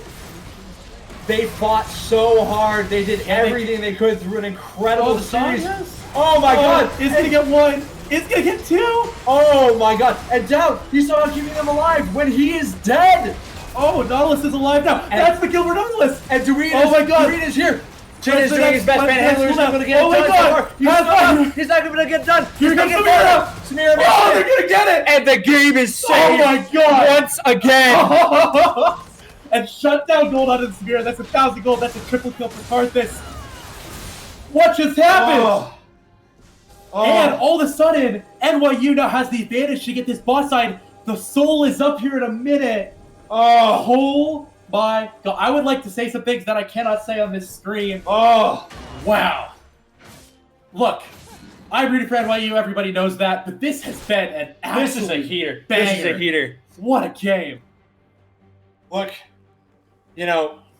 when you want to draw up a storyline, you pick fairly matched opponents You pick cool storylines, someone looking for revenge. Yeah. You look for a drawn-out series that's exciting.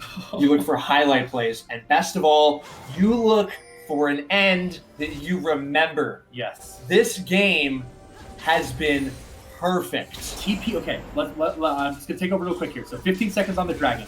Nautilus has to back here, which is really, really awkward. There is a TP available for the Rivet. Rivet is in the neighborhood. But all the members here are PVSU. Nautilus is far, does have the home guards, but Dragon is spawning. NYU now has to look for this fight. They have an exposed Nexus. Yes, they are out of Nexus. There is no TP, so they don't have to worry about the backdoor yet, and they do know that. However, Superman is pushing it bot. Zed is already half HP. Parkour's already taken so much damage. Oh. You see them pulling the Dragon out, and another current call comes in, and this is going to do such a good job of zoning. Arthas. He goes in, and he gets suplexed out, and that is the Soul going in the direction of Penn State. Can they find the fight? The Karthus goes in, does so much damage, but over on the left, we see the set going down. The Samira doing Samira's in trouble. Absolute best. The Guardian Angel from the Samira gets blown. Extra goes down, and that looks like this might be it. Panhandler picks up another kill. 2 more kills going on to the Elise, and that is the ace. Wow. So, at the end, Karthus doing his best. A really just fantastic ultimate to take Karthus out of the Dragon Pit there at the end from set. A phenomenal game, a phenomenal series. Yes. Game 3 taken by Penn State, and they will win the series. Wow. What to say? What to say about this phenomenal series on both sides? Oh my God. Welcome back, ladies and I'm gentlemen. at a loss for words. I'm not sure I'm not this anymore. I'm not really sure. I've never been Delta, I don't think. Who am I? Whoa, okay. So, really, GG's Penn State. Yeah, GG's really great job. State. Unbelievable. NYU, man, put up a hell of a fight to the end. Really just great job. So close. And we talked about at that last game how the scaling was there for Penn State, and they needed to distribute the gold. And Jin got the gold, and Seth got some gold, and Camille got some gold. And it worked out. They played their comp well when it mattered. Really just want to give special shout out to X Dramatic for unbelievable play. 3 fantabulous, amazing performances. I'm going to make up words to describe it. I mean, the fact of the matter is that X Dramatic at every point in this series felt like he was a Lichman. Yeah. For player of the series, God, I don't know, man. I don't know who to give it to. I mean, Panhandler, I guess. Ayad? He had 2 great Leah games and that Elise game that we were worried about him converting, and he did. Yeah. I think it's Ayad as well. I mean, look, the fact of the matter is that both teams played great team League of Legends the whole way through. Absolutely. This really felt like, one of the more one brain, 5 keyboards. Yeah. Great games. Absolutely phenomenal play out of everybody. I mean, to me, I still think the play of the series was Parkour exploding from 5 screens away. Yes. That was great. Yeah, so congratulations to Penn State. Congratulations to NYU. You guys both played your heart out. I don't know how much more there is to say. I don't know how much more I could even say that would do it justice. Yeah. We have another match next week. Yeah, we do have another match. That's correct. We are not out of this yet. Collegiate League of Legends continues 3 p.m. Eastern every Saturday for the next few weeks. I don't know if we know who we're playing yet, Steve. Maybe if you know. If not, follow Poly Gaming Network on Twitter. You can join our Discord server if you would like. Follow us. I'm at Jaden Rosard. This is at Museum Hotfish. Correct. It has been a pleasure to cast for you this afternoon, this fine Saturday afternoon with some fine League of Legends. Anything else? Any final words? I've been Hotfish. I'm Delta. See you next week.